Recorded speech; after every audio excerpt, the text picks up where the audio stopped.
Read by Ben Tucker. Number 6, by Edgar Wallace. Chapter 1.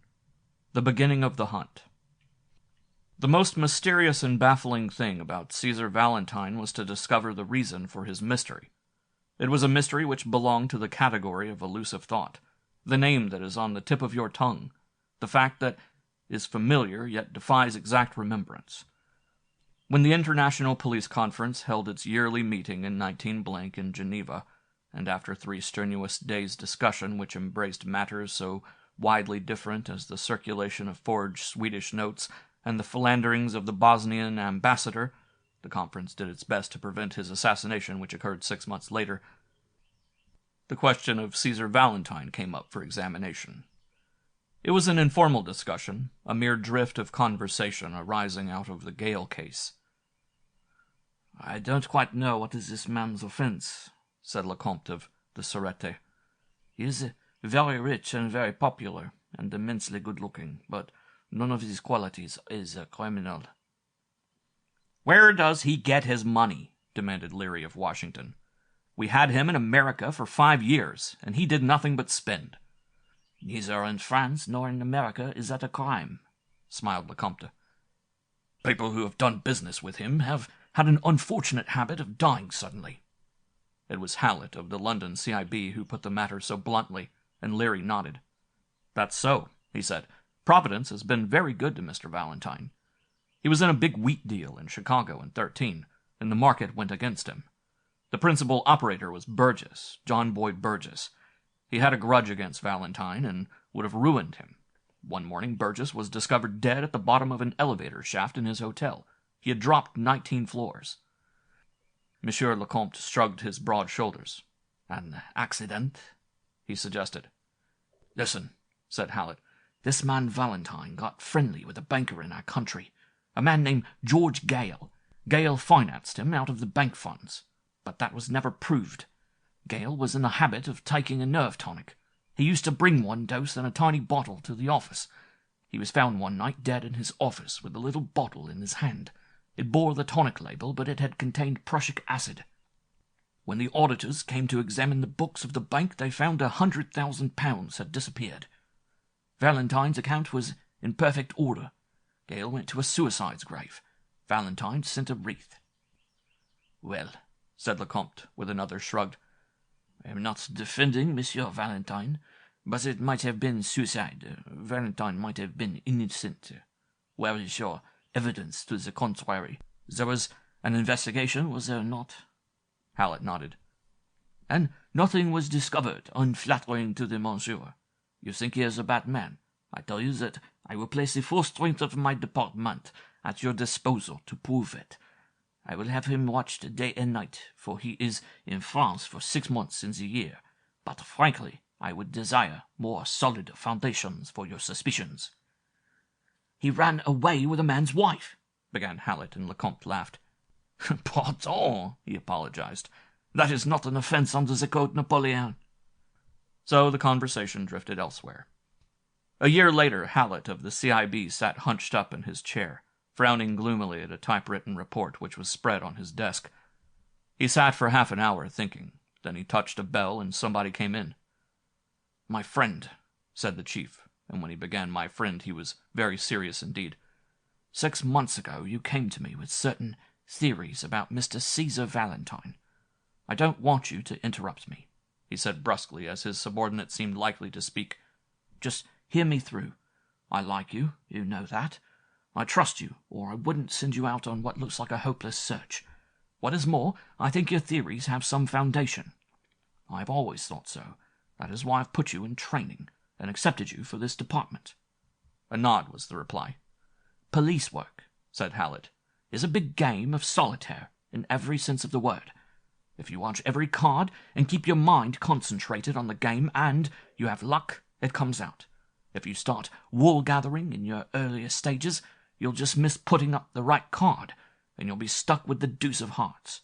That should have gone up, lying snug and useless at the bottom of the pack.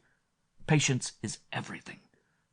Burns sent a man into the mining camps with a scrap of a photograph, showing only a murderer's right eye, and it was 3 years before this fellow of Burns nailed his man. Le Comte of the Surete waited 5 years before he caught Madame Serpilot, and I myself as a young man trailed the Cully-Smith gang for 3 years, 8 months, and 12 days before I put Cully where I wanted him, and it will probably take you as long to pull down Caesar Valentine." "When do I start?" asked his companion. "At once," replied Hallet. "Nobody must know of your movements, not even at this office. Your pay and expenses will be sent to you, and you will be entered in the books as on special service abroad." The other smiled. "That will be difficult, Chief. My name—" "You have no name. Henceforth you will be number 6, and there will be nothing to identify you with, who you are. I shall give instructions that suggestions, wishes, or such SOS messages as you send will be acted upon. Now get out and pull Valentine. This man may be the biggest thing of his kind, and the most dangerous man in the world. On the other hand, all the stories that come to police headquarters may be lies. It's a weird job you've taken on. You can't jail a man for living expensively or for running away with men's wives, and that's his known record. Naturally, he isn't popular with men, and hatred breeds lies.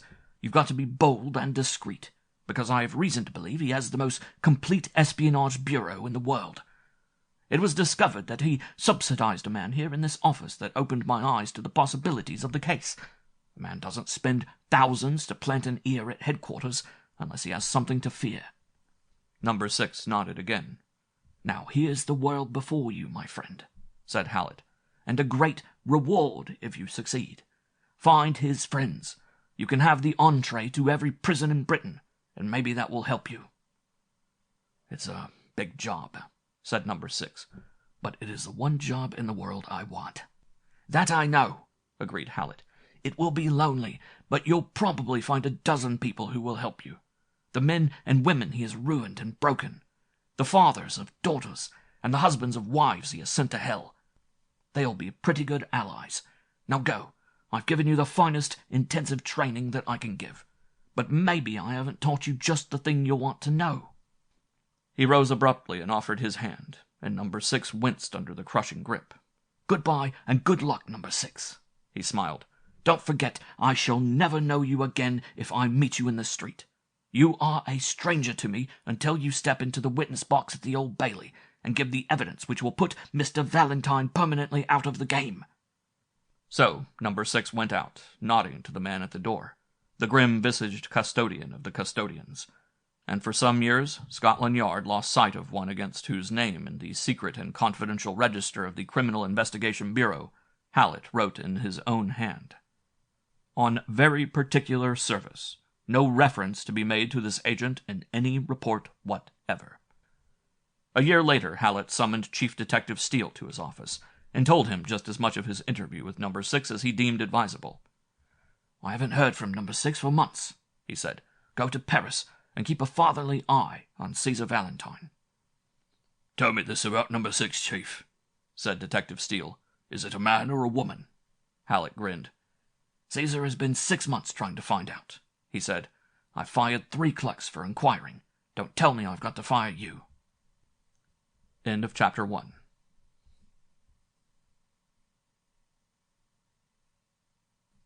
Chapter 2. Tray-Bong Smith. When in prison at Brixton, a man who has no defense and is waiting his trial on a charge of murder finds time hanging pretty heavily upon his hands. It was due to this ennui of his that Tray-Bong Smith, usually an extremely reticent man, condescended to furnish certain particulars which enabled the writer to fill in the gaps of the story, which began for our purpose in Cæsar's tea-room, which isn't more than 100 meters from the Quai des Fleurs. Cæsar was that rarity, a Jap who posed as a Chinese. He ran a restaurant in Paris which, without being fashionable, was popular. People used to come across the river to eat the weird messes he prepared, and as many as a dozen motor cars have been seen parked at the end of the narrow street in which the Joyous Peddler, that was the name of his joint, was situated. Tray-Bong Smith had never eaten at Cæsar's, but had been there quite a lot. The restaurant was built on a corner lot and was a fairly old house. It was probably an inn in the days of Louis, for beneath the building was one of the most spacious cellars in Paris. It was a great vaulted room, about 30 feet from the keystone to the floor, and Cæsar had turned this into what he called a lounge for his regular customers. For weeks, Tray-Bong Smith had turned into the lounge regularly at 12 o'clock every night, to bunk down with a pipe and a few busy thoughts till 4 o'clock in the morning. There were lots of reasons why he shouldn't wander about Paris at night. At this time, some sort of international conference was going on, and it was impossible to stroll from Place de la Concorde to the Italienne without falling over a Scotland Yard man who would know him. Whether other visitors would have recognized the gaunt, unshaven man with the shabby suit and the discolored shirt as the man who won the 100-yard sprint and the long jump at the Oxford and Cambridge sports is doubtful. Certain sections of the police, however, knew him very well indeed. In a little café in Montmartre, where he spent his evenings, they had christened him Tray-Bong Smith, because of his practice of replying to all and sundry who addressed him with this cocknified version of très bien. Even when he discovered that his French was faultless and his Tray-Bong an amusing mannerism, the name stuck and it came with him to Cæsar's, where he was accounted a dangerous man. There were days when he counted his sous, days and nights where he would disappear from view and come back flush with money, changing 1,000-franc notes with the nonchalance of a Monte Carlo croupier. But when he was visible at all, he was a regular attendant at Cæsar's. If he was regular in his habits, so was Caesar Valentine. On Mondays, Thursdays, and Saturdays, at 2 o'clock to the minute, he used to make his appearance in what the habitués of Cæsar's called the private box. In one wall, about 15 feet from the ground, there was a moon-shaped opening, in which had been built, either by Cæsar or his predecessor, a sort of Swiss balcony. It was unlighted and heavily curtained, and it was suspected that Cæsar made quite a respectable income out of letting the box to respectable people who wanted to be thrilled by the dope horrors of Paris and peregrinating journalists who were writing up Chinatown stories. Caesar Valentine, as a rule, came through a private door direct into the cellar, but sometimes he would stalk through the lounge, looking from side to side with that insolent stare of his, and go out through a small door in the wall which communicated, by means of a circular iron staircase, with the private box above. And there he would sit for exactly 1 hour, peering down at the smokers, his eyes ranging the whitewashed cavern, which, with its big Chinese lanterns, its scarlet dado, and the brightly covered bunks, was not without its picturesque qualities. Cæsar said that he was a beautiful man, and the description was not extravagant. He was invariably in evening dress, which fitted him like a glove. About 6 feet in height, with such a face as the old Greek sculptors loved to reproduce, his head was covered with a mass of small brown curls, slightly, very slightly, tinged with gray. The first time Tray-Bong Smith saw him, he thought he was a man of 28. The second time, when a shaft of light from a torn lantern caught him square, he guessed he was nearly 50. He had big brown melancholy eyes, a straight nose, a chin a little too rounded for the fastidious taste, and on his cheeks just a faint flush of color. The night this story begins, Tray-Bong Smith had turned in at Cæsar's by the side door which was used by the smokers, and taken off his mackintosh in the hall. Cæsar was there, rubbing his hands, a sly and detestable little figure in blue silk blouse and trousers, and he helped him off with his coat. "It's raining, Mr. Smith," he lisped. "Like the devil," growled Tray-Bong. "A poisonous night, even for Paris." Cæsar grinned. "You smoke plenty tonight, Mr. Smith. I have some good talk in from China. Plenty people here tonight." Smith grunted a reply and went down the stone stairs and found his bunk. Chi always reserved the same bunk for regular customers, and Smith's was just opposite the private box. Osan, the pipe man, gave him his instrument of delight, made and lit a pill, and then hurried off. There was the usual queer lot of people there that night. Society folks, a woman or two, the old Camelot, who sells the story of his life at the corner of the Rue Royale, and a gentleman whom Smith recognized as an official attached to one of the numerous embassies in Paris. Him he noted for future use and profit.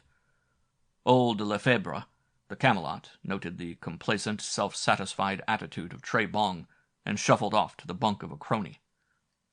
"Smith has had a good hunting," he wheezed. "He's lucky. A month ago he came from Yingyin with pockets full of meal notes, and the body of Tussaud, the racing man, was found in the Seine. Cæsar should keep this place for respectable people." His audience cursed him vilely for interrupting his pleasant dream, and the Camelot went back to his own tangled visions. Tray-Bong lay curled up in his bunk, supporting himself on his elbow, and dreamt his dreams, which were not the kind of dreams which anybody else in the lounge would indulge in. At 2:00 precisely came Caesar Valentine, and with him Cæsar, who usually accompanied him if he came through the lounge. Cæsar's attitude was servile, his voice a wheedling whine, but Valentine said nothing. He strode down between the bunks and paused opposite that on which Tray-Bong Smith lay with wide eyes and wakeful. Valentine looked for a moment absent-mindedly, and then, turning, walked through the door which Cæsar had opened, and reappeared a little later in the gallery. There he sat, his white hands on the plush ledge of the box, his chin on the back of his hands, looking down, and it seemed that the unshaven Englishman in the bunk below was the principal attraction, for his eyes always came back to him. At 2:30 there was a curious stir, a faint chatter of voices from the passageway leading down from the side entrance, and the dull sound of blows. Then Cæsar appeared in a panic, and came twittering across the lounge to where Tray-Bong Smith was lying. Smith was out of the bunk and on his feet in an instant. "Miss Smith, you go quickly. Here is the police. It is for you. Through this door." He indicated the door leading to the gallery. "Miss Valentine shall not mind." Smith was through the door in 2 strides, and closing it behind him, went noiselessly up the narrow iron stairs which led directly into the box. Caesar Valentine turned as he entered, and he spoke for the first time to the man who was destined to play so important a part in his life. "You're in trouble?" he said. "At present, no. In a few moments, yes," said Smith, and opened his shirt at the front. Caesar saw the butt of the man's gun behind the linen, and knew why Tray-Bong invariably lay on his right side. "Do you know the way out?" he asked. "I will show you." He pulled aside a curtain, and revealed a rough opening in the wall. Smith stepped through and passed along a passage lit by one electric bulb, and leading apparently to a blank end. "Straight ahead, and then to your right," said the voice of Caesar behind him. "The door opens quite easily." The fugitive found the door and stepped out into a small courtyard. Caesar Valentine brushed past him, crossed the yard without hesitation, and opening another door they found themselves in a side street. It was raining heavily, and a southwesterly gale was blowing. "Wait," said Caesar. He fastened a big cloak about his shoulders. "You are younger than I, and the rain will not hurt you." Smith grinned in the darkness and loosened the sheath knife he carried in his hip pocket. Valentine led the way through a labyrinth of alleys, and presently they were standing on the deserted quay. Paris was in the throes of a coal famine, and the lighting had been considerably reduced, which helped, for the quay was apparently deserted. Suddenly Valentine caught his companion by the arm. "One moment," he said. You are the person who has the ridiculous nickname, are you not?" "I cannot be answerable for the absurdity of any names which are given to me by absurd persons," said Smith a little coldly, and Valentine laughed. "Tray-Bong Smith?" he asked, and the other nodded. "Yes, I thought so." Valentine was satisfied. "Only I did not wish to make a mistake. Not that it is possible that I can make mistakes," he added, and the man at his side thought at first that he was jesting, but he was serious enough. Along the quay, Smith could see 2 dim lights, and guessed that these belonged to Valentine's motor car.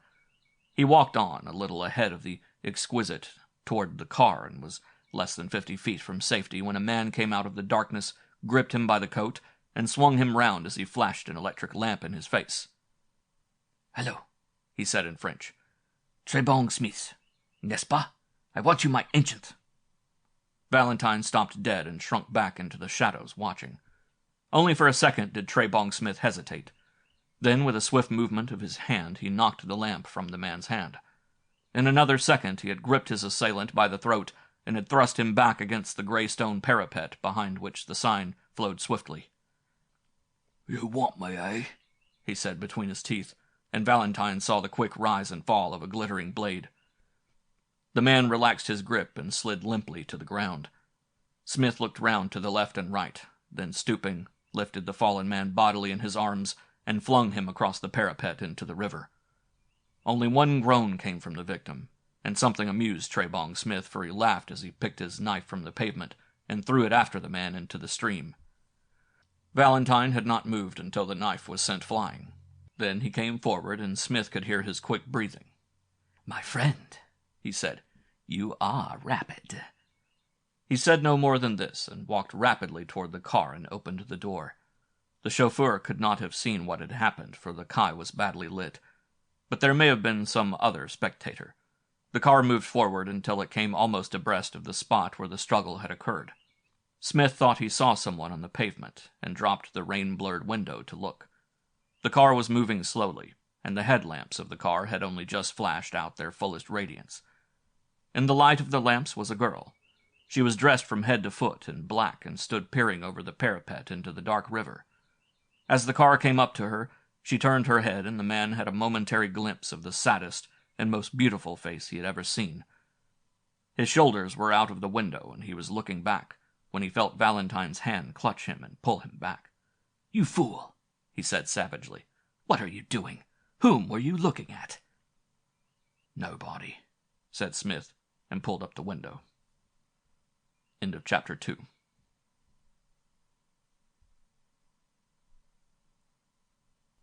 Chapter 3. The House of Cæsar. Caesar Valentine had several houses and flats in or near Paris. Of this fact, Tray-Bong Smith was well aware.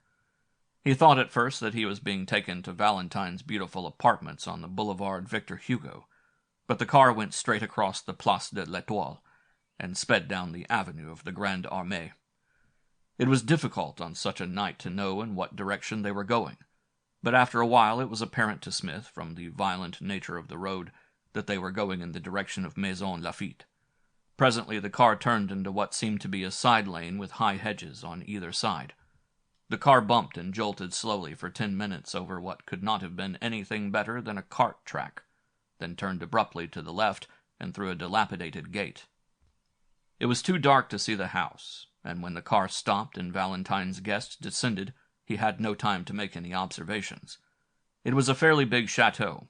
How big, Smith could not tell, for Cæsar opened the door with extraordinary quickness and ushered him into a large dark hall.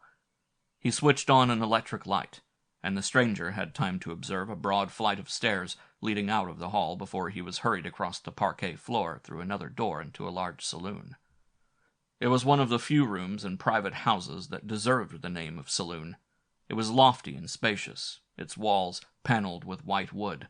Its ceilings were beautifully carved in the Moorish fashion, and illumination came from 2 rich electroliers. The furniture, observed Smith, was not only magnificent but regal. It is queer what things impress one. Smith always remembered that saloon by its carpet, an immense expanse of purple, heavily embroidered in gold, the ornamentation consisting of fleur-de-lis and a cipher C. The next thing that impressed him was a beautiful coat of arms, above the big open fireplace. 2 of its 4 quarterings held the lily of France, 1 3 gold bars, and the 4th a bull upon a golden ground. "Sit down," said Cæsar imperiously. "You would like a little wine?"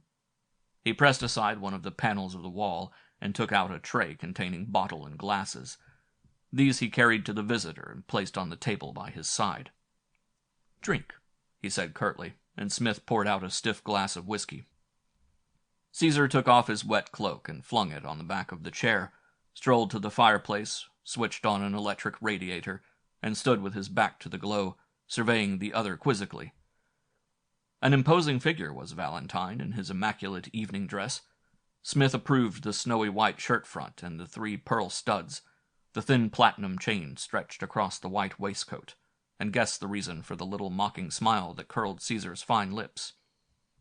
"My friend Tray-Bong Smith," he said slowly, "have you ever seen a man guillotined?" "Half a dozen," said the other promptly. "On to the board, head in the cane, snick, head in the basket. Vive la France!" Valentine frowned as though he were annoyed at the flippancy in the tone of his guest. Then he laughed and nodded. "I think you're the man I want," he said. "That is the attitude to adopt toward life. But never forget, Smith, that you must not laugh at authority. Authority is sublime, beyond ridicule, cruel, unjust, tragic, but never humorous." Smith was slipping off his wet coat as the other spoke. "Put it before the fire," said Cæsar. "Better still, throw it out through that door." He pointed to a door to the right of the fireplace. "Madonna Beatrice will see to it." Smith obeyed him to the letter, wondering who might be Madonna Beatrice. Suddenly Cæsar looked at him sharply. "Is there any blood on your hands?" he asked. Smith shook his head.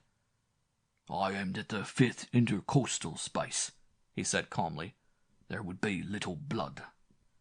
Cæsar nodded approvingly as his companion examined his hands. "You have not taken much opium tonight," he said. He stepped toward the man and peered into his eyes. "I never take opium," said Tray-Bong coolly.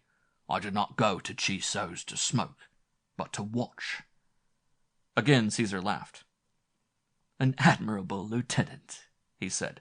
"But you must not be too clever with me, Smith. I have taken a great risk for you, and let me tell you that I also came to Cæsar's to watch, and to watch you." Smith had guessed that already, but said nothing. "To watch you," Cæsar repeated. "Cæsar's business was built on my money. The place is useful to me. He tells me news that I want to hear. And when I learnt that an English criminal was hiding in Paris from the police, that he was wanted for murder in America, and for forgery and divers other sordid and stupid crimes, we became interested in you." "We?" repeated Smith, and again Cæsar frowned and changed the trend of his observations. "I do not approve of crime. Your kind of crime. It is stupid and small and leads nowhere but to the guillotine or the gallows." Smith might have offered his own views on crime, but at that moment the door opened slowly and a man entered. He was a little red-haired man, and his ruddiness extended to his face, which was flaming. Somehow he matched neither Cæsar nor the saloon, for he was showily dressed. A heavy gold watch chain dangled from his waistcoat pocket, and his attitude was defiant. Smith, a student of men, guessed that he had been drinking and was not mistaken. "Well, Ernest, what do you want?" Ernest advanced unsteadily into the room and glanced from Cæsar to the watchful Smith. "Hello," he said loudly. "Got a visitor, eh?" The voice was coarse and uneducated, and it came to the visitor in the nature of a shock that he should speak so familiarly to his immaculate host. "Yes, I have a visitor," said Cæsar softly. For a moment the little man said nothing, then clearing his throat, "I'm going tomorrow." "Oh, you're going tomorrow, are you?" repeated Cæsar in a mild tone. "Yes, I'm going to London. Any objection?" Cæsar shook his head and smiled. "None at all." "You know where to send my salary, I suppose?" asked the little man. Cæsar licked his lips. "Your salary? I thought you were leaving my employment." "You know where to send my salary, I suppose?" said the little man in a tone of menace. "I'm taking a 10 years holiday." He laughed at his own humor.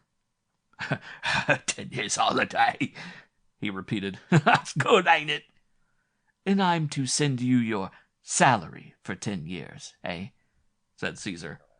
"You'll be sorry if you don't," threatened the man. "I haven't been here doing your dirty work for 3 years for nothing. Let him do it." He nodded to Smith. "See how he likes it. I could write a book about you, Mr. Valentine." Cæsar laughed. "And it would be very interesting, I'm sure. And have you waited up all the evening to tell me this?" "Yes, I have. I've got a lot to tell you, and I should tell you some more if that man wasn't here." "Keep it until the morning," said Cæsar, dropping his hand good-humoredly on the other's shoulder. "Go back to bed, my friend, and ask Madonna Beatrice to come to me." "Madonna Beatrice?" sneered the other. She's a beauty, she is. The visitor thought he saw Caesar's face go pink, but the big man laughed softly to himself, and, walking slowly to the door, he very gently pushed his unruly servitor forth. "It is a curious characteristic of servants," he said, "that they invariably imagine they know their master's guilty secrets. You have probably had a similar experience." "I never keep servants who share my secrets," said Smith, "and to this fact I ascribe my freedom and well-being." There was a gentle tap at the door, and Caesar turned quickly. "Come in, Madonna," he said. The woman who entered piqued the visitor's curiosity. Caesar had a reputation for affairs. It was a reputation not particularly creditable to himself. Smith had expected to see a young and beautiful girl, but the woman who came in had no claim to beauty. She was an old woman, squat and fat. Her face was dark and disfigured with tiny warts. Her gray-black hair was brushed back smoothly from her head and gathered in a bun behind. And to add to her grotesqueness, she was dressed in a robe of bright emerald green, cut square at the breast. About her neck was a huge gold necklace of barbaric design, and her fat hands were covered with jewels. Yet, old as she was, and laughable as was her get-up, there was something about her poise that spoke of strength and power. "Madonna," said Caesar softly, and he spoke in liquid Spanish. "Our friend here is staying with us for some time. Will you see that his room is made ready for him?" She looked at Smith with her heavy eyes and nodded. But he had discovered something which interested him more than her fantastic attire. He was looking at her foot, that observant man, and saw that she was wearing thick boots. Moreover, they were wet and muddy, as though she had been wandering in the storm. "Si, senor," she replied. The visitor wondered why the man called her Madonna, which is an Italian form of address, when he had spoken to her in Spanish. Caesar, who was an extraordinary mind-reader, answered his unspoken query when she had gone. "Madonna Beatrice," he said, "is both Spanish and Italian, as I will explain to you one of these days." He made no further reference to the events of the night, but chatted pleasantly enough on crime in the abstract. "The little criminal is a deplorable object," he said. "I cite, for example, my friend Ernest. Ernest is a blackguard, a card-sharper, and a thief.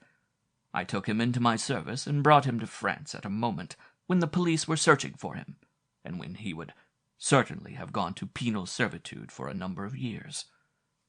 If he had been a greater criminal, he would have had a greater mind and a greater heart. Also, he would have been on his knees to me all his life, for he has lived luxuriously. He has money to spend at the races. I have even had him taught French." "Money doesn't buy loyalty anyway," said Smith curtly. "I agree," nodded Caesar. "And yet money buys most of the things that are desirable in this world. It even buys the appearance and the consequences of loyalty. Money buys allies in war, and a little more money would buy their desertion. It could buy my election to the Senate of France if I were a Frenchman, and if I did not hate the French," he added. "With money I could sit in this house and reshape the future of Europe. With money you can buy factions and parties and nations." He sighed and turned his back on the other, looked earnestly at the coat of arms above the mantelpiece. "Whose arms are those?" asked Smith unexpectedly. "Eh?" He swung round. "Whose arms? You are not a student of heraldry? No? Some day I will tell you. Money is everything, and it is so easy to secure. Observe me. At 19 I was penniless. I have never worked. I have never speculated. I have never gambled. Yet today I am a rich man, because God gave me a brain." He tapped his forehead. "Because I am attractive to women. Because I am a genius without scruple. And you cannot be a genius and have scruple." He broke off the conversation as abruptly as before, and led the way out into the hall. "Your room is ready," he said. "Tomorrow we will discuss your future. It would not be wise of you to stay in France, and, moreover, I need you in England." The room into which he showed his guest was furnished simply but expensively. You would like tea in the morning, of course. You are English," he said. "You will find all the necessities of your toilet on your dressing table, and the Madonna will have put your pajamas. Ah, yes, there they are. Good night." End of chapter 3.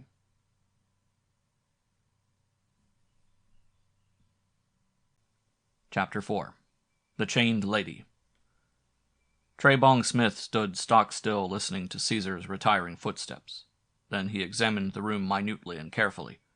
There was no lock to the door and no bolt, but that did not greatly worry him. Cæsar would not have brought him to Maison Lafitte to betray him, he was sure of that. He sat down in one of the 2 deep chairs which stood on either side of the shuttered fireplace and pulled off his boots, speculating on the plans of his new employer. For just what reason had Cæsar taken him under his wing? Cæsar had witnessed the affair on the Quai de Fleurs, and knew that by harboring the man who had committed the act, he had rendered himself guilty by the laws of France. The project ahead must be of vast importance, or Cæsar would not have run the risk. If the girl had seen, the girl in black whom Smith had seen peering into the river, she must have seen, or why would she have been standing on that spot leaning over the parapet? Smith rubbed his chin and frowned. The girl might spoil everything. Suppose she went to the police and a newspaper got hold of the story of this midnight struggle. He swore to himself as he unlaced his wet boots, slipped off his wet clothes, unbuckled the canvas strap which supported the little Colt automatic he carried under his shirt, and put the pistol beneath the pillow. The silk pajamas which had been left for him were rather long in the leg, but he turned them up and, switching out the light, pulled aside the heavy velvet curtains which covered the window and looked out. The windows were of the French type, which opened outward, and these he swung wide. There was an easy drop from the window to a flower bed beneath, so that there was no need to worry about a getaway. The rain had ceased and the clouds had thinned, though the wind still blew gustily. There was a full moon, faintly visible, and in the occasional gleam which lit the countryside he was able to take his immediate bearings.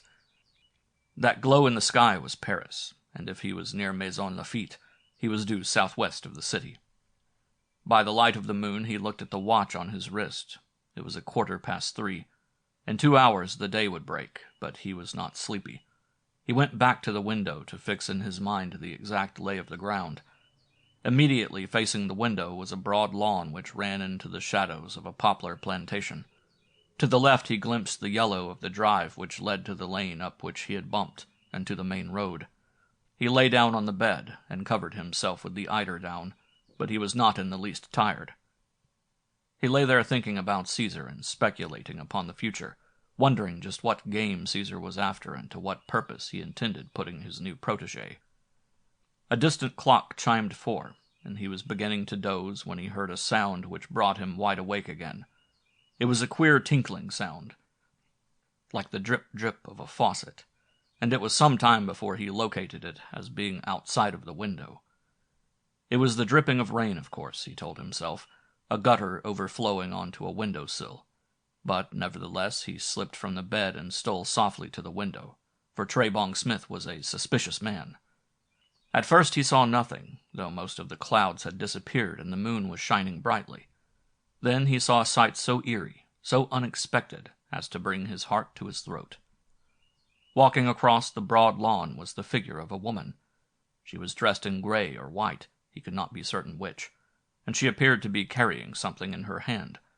Smith could not see what that something was until she turned and walked back again with the moon on her face, and then he heard the jingle of steel plainly.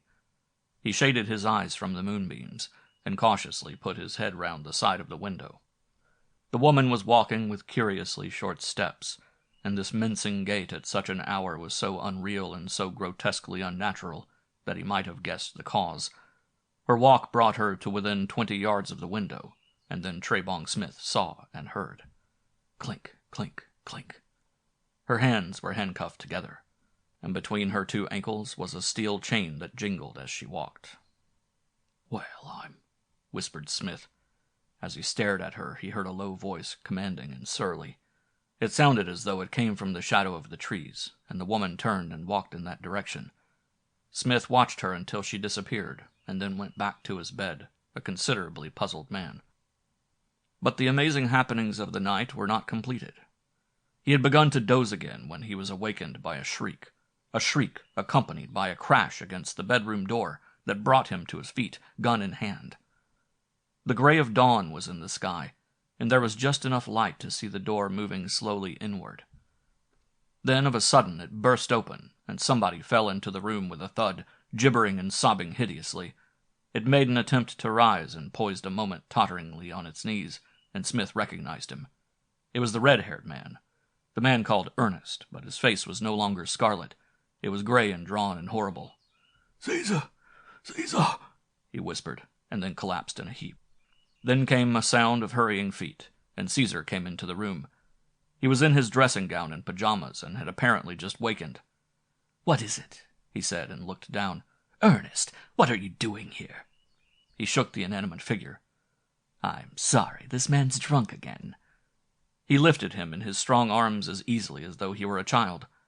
"Do you mind?" he said, and laid him on the bed. "Put on a light, will you, Smith?" Tray-Bong Smith obeyed, and Cæsar, bending over the man, looked down at his wide-opened eyes. Then he turned to the other. "He's dead," he said soberly. "What a perfectly dreadful thing to have happened." End of Chapter 4.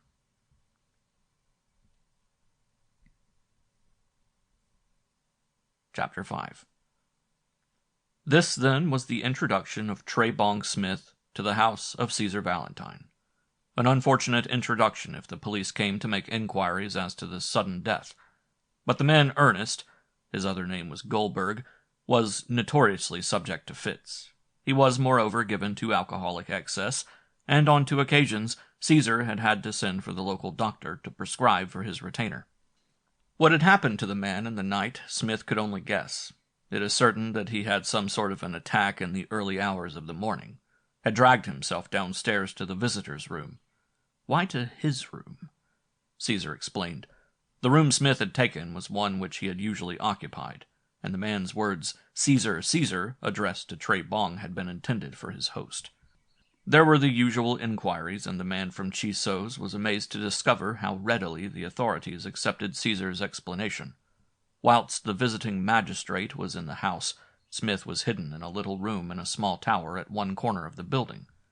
The silent Madonna Beatrice brought him his meals, and if there were servants in the house, the visitor did not see them. He was permitted to enter the great saloon that night, and found Cæsar smoking a long cigar and reading a book of poems. He looked up as Smith entered and motioned him to a chair. "I'll get you out of France in a day or 2, he said. "That matter didn't get on to your nerves, I presume. It is very unfortunate, very unfortunate." "Unfortunate for all of us," said Smith, taking a cigarette from the table and lighting it. "You saw him after I went to bed, of course?" Cæsar raised his eyebrows. "Why, of course?" he asked softly. "Because he died," replied Smith brutally. "You saw him and had a drink with him, and he died." Valentine said nothing. "What makes you think that?" he asked after a while, and looked the other straight in the eye. "For 3 years I've been a medical student," drawled the guest, "and in the course of that 3 years I made acquaintance with a drug which is used extensively by oculists. It is a deadly poison, but unlike other deadly poisons, leaves no trace, except one which I looked for in the unfortunate Ernest." Cæsar's lips curled. "Was it present?" Smith nodded, and Cæsar laughed. He was genuinely amused. "You had better see Monsieur the magistrate," he said mockingly, "and reveal your suspicions." "There is a very excellent reason why I shouldn't," said the gunman coolly. "Only I think it is right, as between you and me, that there should be no pretense. Put your cards on the table as I've already put mine." "You put your card in the sign," said Valentine dryly, "and you did not even send a wreath, as I have done for Ernest." He rose quickly and began to pace the room. "You shall see all my cards in time," he said. "I need such a man as you, a man without heart or mercy. Some day I will tell you a great secret." Smith was looking at him with a curious expression. Shaved and clad in a suit which Cæsar had found for him, this man from the opium den, this knifer of police agents, was an intellectual of 27, not ill-looking by any means. I will tell you your secret now, said Smith, speaking slowly and pointing to the coat of arms above the mantelpiece. Why are those arms in this house? He asked. Why are this cipher and these fleurs-de-lis embroidered in your carpet, Mr. Valentine? I don't know whether you are a madman or whether you're sane. Smith spoke in that slow drawl of his. It may be just a form of megalomania, and I've seen pretensions almost as extravagant. But I think I've got you down fine. What are the arms? Asked Valentine steadily. They are the arms of Caesar Borgia, replied the other. A bull on a gold ground is the family arms of the Borgias. The C in the carpet was the Borgia's cipher. He had stopped his pacing and stood now, his head bent forward, his narrowed eyes fixed on Smith. I am neither a madman nor a vainglorious fool, he said quietly. It is true I am the last in the direct line of that illustrious man, Caesar Borgia, Duke of the Valentinois. Smith did not speak for a long time. He had enough to think upon. In his early days at Oxford he had posed as an authority on the Renaissance and knew the history of the Borgias backwards. In his old rooms, before things smashed to pieces and the lanes of life so violently turned, he had had a copy of a cartoon reputedly by Da Vinci, inscribed Caesar Borgia de France, Duke of Valentinois, Count of Diois, and Isordin, Pontifical Vicar of Imola and Forli. And now he recalled the same bold, womanish face in the man who stood looking down at him, enjoying the sensation he had caused. "Well," said Caesar at last. "It is strange," said Smith vacantly. Then, "From what branch of the family do you descend?" "Through Girolamo," replied Caesar quickly. "Girolamo was Caesar's one son. After Caesar's fall, he was taken to France, through France to Spain, and was educated by the Spanish cardinals. He married, and his son went to South America and fought in Peru. The family settled in the Americas for 2 centuries. My grandfather came to England as a boy, and I myself was educated in England." "It's amazing," said Smith, and felt that it was a feeble thing to say. So they stood confronting one another, the man from Chiso's, he of the hard-counted sous and the periodical bursts of prosperity, the hired assassin and the descendant of Alexander VI. This was the situation that appealed so powerfully to Caesar, and made him thrill with the wonder of the moment. To men and women, too, before now, he had revealed himself, but they had been clods to whom the word Borgia meant nothing, conjured up no pictures of ducal magnificence or pontifical power. Smith knew and appreciated the splendor of the revelation. He was genuinely inspired by the other's confidence, and would have pushed inquiries which, in Caesar's then generous spirit, must have been satisfied. It was the Madonna Beatrice who snapped attention. She came hurriedly into the saloon without knocking, and Caesar, at the sight of her face, walked across to meet her. There was a conversation in low tones. Caesar uttered an exclamation of surprise, and then he looked round at his companion doubtfully. "Bring her in," he said. Bring her in? Smith was alert now. Was he to see that mysterious apparition about whom he intended in good time to tackle Caesar? Or was it some inamorata of his? His question was answered almost before it was framed. Madonna Beatrice waddled back into the room, and at her heels followed a tall, straight girl, so beautiful that she took the man's breath away. She looked from Caesar to him and back again to Caesar, her head held high, something of disdain in her attitude, and then she came slowly across to where Caesar stood and brushed his cheek with her lips. Smith looked at Caesar. There was a smile in his eyes which indicated amusement and annoyance. Then he turned to his newfound friend and stretched out his hand. "Stephanie," he said, "this is Mr. Smith. Smith, I want you to meet my daughter." His daughter?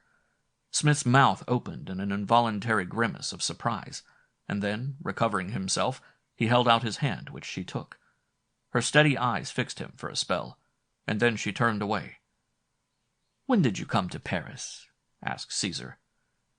"Tonight," said the girl, and the man Smith could have gasped again at the lie, for she was the girl in black who had stood upon the Quai de Fleurs the night before, and had seen him throw the detective into the sign. That she had been a witness he knew when he looked into her eyes. End of Chapter 5.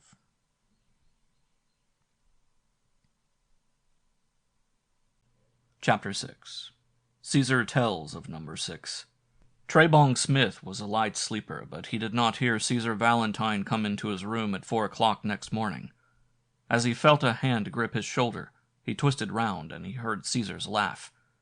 "You cannot turn so that you can use the pistol under your pillow, my friend," he said. "It would be lamentable if I died as a result of that kind of accident." Smith sat up in bed and rubbed his eyes. "What's wrong?" he asked. "Nothing is wrong," replied his host. "I've just brought your clothes." He himself was in his dressing gown. "I think they will fit you." He must have been in the room some time, for afterwards the visitor found new garments lying neatly folded on 2 chairs. "The heavy overcoat I bought in Paris yesterday," said Cæsar. "You will need that." "What's happening?" Smith demanded lazily as he slipped out of bed. "A friend of mine is going to London, a young aviator who travels between France and England for his own pleasure. He has kindly given you a seat in his machine, and I have arranged the passport, which you will find in your coat pocket." "To London? What am I to do?" "Wait for me," said Cæsar, "and apply yourself diligently to—" His keen ear heard a footfall in the passage, and he went out and returned with a tray on which a breakfast was laid. "The Madonna Beatrice," he explained, and closed the door behind him. "What are you to do in London? I will tell you, my friend. I intended telling you last night, but the unexpected arrival of my daughter," he paused before the description, "made it impossible." "I did not know you had a daughter. You don't look old enough to have a girl of that age." "Possibly not," he said, and did not seem inclined to pursue the subject. "In London. By the way, is there any reason why you should not go to London?" "None whatever," replied the other. "I have a perfectly clean bill in England." Cæsar dismissed the subject with a courteous gesture. "In London you will stay at the Bilton Hotel," he said. "You will communicate with me at an address which you will find in a small notebook I have also put in your pocket. But you will avoid meeting me unless there is an absolute necessity. Your task," he spoke slowly, "is, as I said before, to find Number 6. "Number 6? Smith stared at him. "Scotland Yard is a great institution," said Cæsar. "I have every respect for its personnel, but not a tremendous amount for its methods. For some reason—" He had seated himself on the edge of the bed and was watching his guest taking breakfast. "Scotland Yard is suspicious of me. I have spent a lot of time and a lot of money in England, and Scotland Yard does not know exactly where it comes from. In addition, there have been 1 or 2 unfortunate incidents." Smith did not ask what those unfortunate incidents were, nor did his employer volunteer any information. "I am one of those men," he went on, "who like to know the worst quickly. It worries me when I cannot see my opponent's hand. And I spent a great deal of money in discovering just what kind of difficulties I am likely to meet with. I have had a man in the clerk's department at Scotland Yard for a considerable time, and nearly a year ago this man communicated with me, informing me that the commissioner of the Criminal Intelligence Bureau had commissioned an agent to watch me and examine my private life." Smith clicked his lips. He said. "And this watching gentleman, is he Number 6? Cæsar nodded. "He or she is Number 6, he repeated gravely. "Whether it is a man or a woman, I have been unable to discover. The person is described as Number 6 in the records. There is some reason for the secrecy. Scotland Yard believes that I am a sinister individual, and it is remarkable that the agent they have chosen is not an ordinary member of the police force, but some enemy of mine, or rather some person who regards himself or herself as my enemy for private reasons. There are, of course," he shrugged his shoulders, "people who hate me. There is a man named Welland. You will find his address in the book. I have not met the gentleman recently, but 20 years ago I met his wife." He paused. "I think she was happier with me than she was with him. For a while," he added. Smith yawned. "If this is a love story, spare me," he said, but the other seemed lost in a reverie. "Unfortunately, she died, and his child who came with her also died. It was unfortunate." Cæsar leant his chin on his palms and looked at the floor, thinking deeply. "It was unfortunate," he said, and looked up quickly. "Welland is in some form of government service. He has told an associate that he will kill me. But that, of course, does not worry me. He may or may not be number 6. You will be astute enough to discover." "Is there anybody else?" asked Smith. "There are the relatives of a certain Mr. Gale," said Cæsar thoughtfully. "Mr. Gale was associated with me in business. Things went wrong, and Mr. Gale committed suicide. It was unfortunate." Smith nodded again. He had heard of Mr. Gale. "I remember the case, though I didn't associate you with it. Gale was a bank manager, and after his death it was discovered that some £100,000 had disappeared from the funds of the bank." "It was unfortunate," repeated Cæsar. "People knew that I had had some dealings with him, and his wife made rather a painful scene. She accused me—" He shrugged again. "She died a little time afterwards." "Naturally." The man from Chiso's flung the question brutally, and Cæsar smiled and dropped his hand on the questioner's shoulder. "You are a man after my own heart," he said. He went away soon after to dress, for he had to conduct his man to the private aviation field where his friend was waiting. It was doubtful whether the pilot had any stronger sense of friendship for Cæsar than the payment of handsome fee could ensure. But he was a good pilot, and Tray-Bong Smith landed at Croydon in time for a second breakfast, and on the whole was glad to be back in England. Excessive sentimentality was not to be expected from a member of Mr. Smith's profession for all his youth and for a certain refinement of mind he had displayed, yet he left France with just the faintest hint of an ache in his heart. Perhaps ache is rather a strong word for an unsatisfied desire. He had hoped to see the girl again, Stephanie of the secret. He carried with him an impression of her no less vivid because it had been taken in a flash, an impression of gray-blue eyes, of a complexion as clear as milk, of faultless features, and of lips so red that he had thought for a second they had been made up. Mr. Smith was not of the impressionable kind, but this impression had just stayed with him in his mind and in his heart, though they had not exchanged more than half a dozen words. "The daughter of Cæsar," Tray-Bong laughed, "an offspring of the Borgias, more beautiful than her greatly advertised ancestor Lucretia, that poor, simpering, colorless thing who had achieved a place in history to which neither her talents nor her spurious iniquities entitled her." He dismissed Stephanie from his mind with an effort and concentrated upon the errand which Cæsar had chosen for him. He was completely puzzled by Cæsar's choice of hotel. The Bilton is not only fashionable but conspicuous. If he had been sent to one of the small caravanserais in Bloomsbury, where a man falls readily into oblivion, he could have better understood, or to one of the big hotels where everybody is nobody, that would have been understandable. But Bilton's hotel was neither inexpensive nor obscure. It is situated near Cork Street and frequented by men and women of the leisured classes. The very place where a man was likely to run across people who had seen him in Paris or in Rome, or had known him before disgrace had fallen upon his name. When he reached the hotel, he found that not only had his room been reserved for him, but that Cæsar had instructed the manager as to what room he should occupy.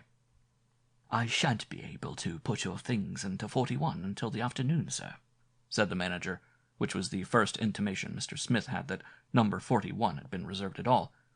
"The room is still in the occupation of the gentleman who is leaving by this afternoon's train." He took Tray-Bong aside and lowered his voice. "I hope you don't mind my asking you a personal question," he said. "You are not, He seemed at a loss for a word. "Well?" asked Smith, interested.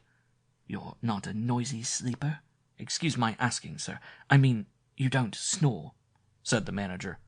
Not that I'm aware of. Mr. Smith was secretly amused.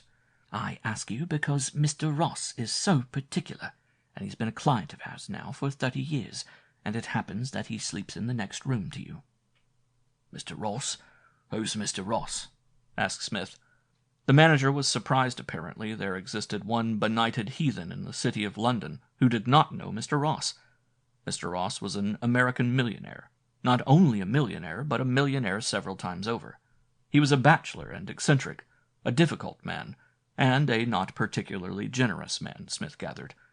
He spent most of his days at the Reform Club, and though he had lived in and about England for 30 years, he had no friends. Moreover, he occupied the next room, number 40.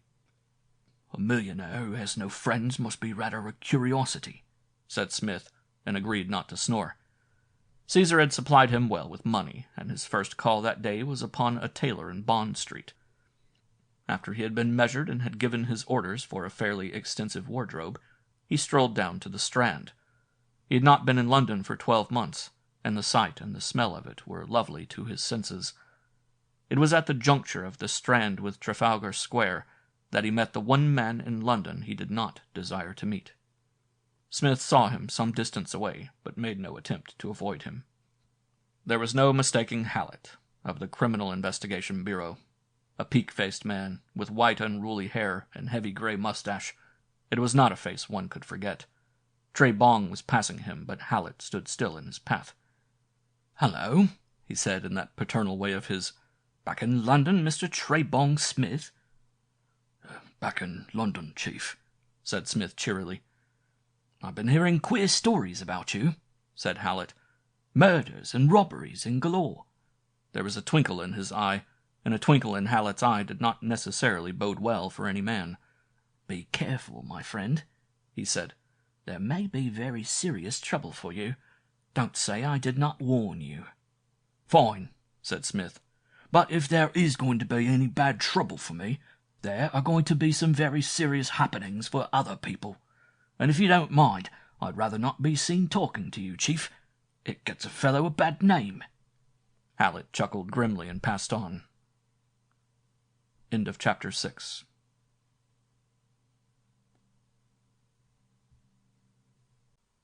Chapter 7. The Story of Welland. Smith went on his way to the Strand. It had struck him as being rather remarkable that Cæsar had given him the addresses with instructions to pursue inquiries which he could have made by any private inquiry firm in London. After all, it was only necessary that they should supply him with the movements of the suspected persons, and furnish him with sufficient material to prove or disprove the truth of his theory. But there were quite a number of things Mr. Smith did not understand. On the river side of the Strand, and running parallel with that famous thoroughfare, is John Street, and it was to 104 John Street that he directed his steps. This was the address which he had found in the little book against the name of Welland. It was an old-fashioned Adams house, and scrutinizing it from the opposite pavement, Smith came to the conclusion that whoever might have occupied it 20 years ago, it was now one of those genteel tenements which abound in the West End. The different pattern of curtains and blinds on each floor strengthened this conclusion, which was confirmed when he crossed the road and found a little pearl button labeled housekeeper. The janitor was an old gentleman of 60 or 70, a cheerful old soul who wore the faded ribbon of the '81 African campaign on his waistcoat. "Welland?" he said in surprise. "Good Lord, no. Mr. Welland doesn't live here. Why, he's been gone. Let me see. It must be nigh on 20 years ago. Well, that's a curious thing, your asking after Mr. Welland." Mr. Smith thought it was curious too, but asked, "Why is it curious?" The old man hesitated a moment, then said, "Come in," and led the way down to a basement kitchen. "Did you know Mr. Welland?" asked Tray-Bong, when they reached the janitor's cozy little apartment. "Know him?" he said contemptuously. "As well as I know my own hand. As nice a man as ever I met, Mr. Welland was. He had the 3 upper floors." He shook his head. It was very sad indeed." "I don't know the whole story," said Smith with truth. It was truth, too, that he had never taken Cæsar wholly at his word. If he was a true Borgia, he was a liar, an exploiter of his friends, treacherous to his enemies, and wholly unreliable. Cæsar was using him, well and good. He was out to use Cæsar, and he gave his employer credit for this amount of intelligence, but Cæsar was never in any doubt that his employer's end was a purely selfish one. Mr. Cummins, the janitor, was in a communicative mood. "You don't know the whole story, eh?" he said with some enjoyment. "Well, I can't say that I know the whole of it myself, but what I know I can tell you. Mr. Welland lived in this house, in those identical rooms, when he was a bachelor, and before he met the young lady he married. He came back to this house after his honeymoon, and his little girl, poor little soul, was born in this house. He was a very happy sort of gentleman, but I don't think his wife found the life quite up to her expectations. She was one of these complaining ladies who was always worrying about what other women have in the way of dresses and jewellery, and Mr. Welland, who was an artistic sort of man, used to worry a lot. About 8 months after the baby was born, Mr. Welland brought a gentleman home to dinner. I know because when he had a party, I used to wait at table, and on this occasion I got into what I call my butler's suit, and did a bit of handing round. A very nice gentleman, to all appearance, was this Mr. Now, what was his name? "Valentine," suggested Smith. "That's it, sir," said the janitor. "A nice-looking fellow, but what a rascal! What a scoundrel! A regular West Ender he was. Plenty of money, carriages and horses, a big house in Belgrave Square, and what not. Well, the long and the short of it is that Mr. Valentine used to call when Mr. Welland was away in the city, and sometimes he would call when Mr. Welland was home, but not often.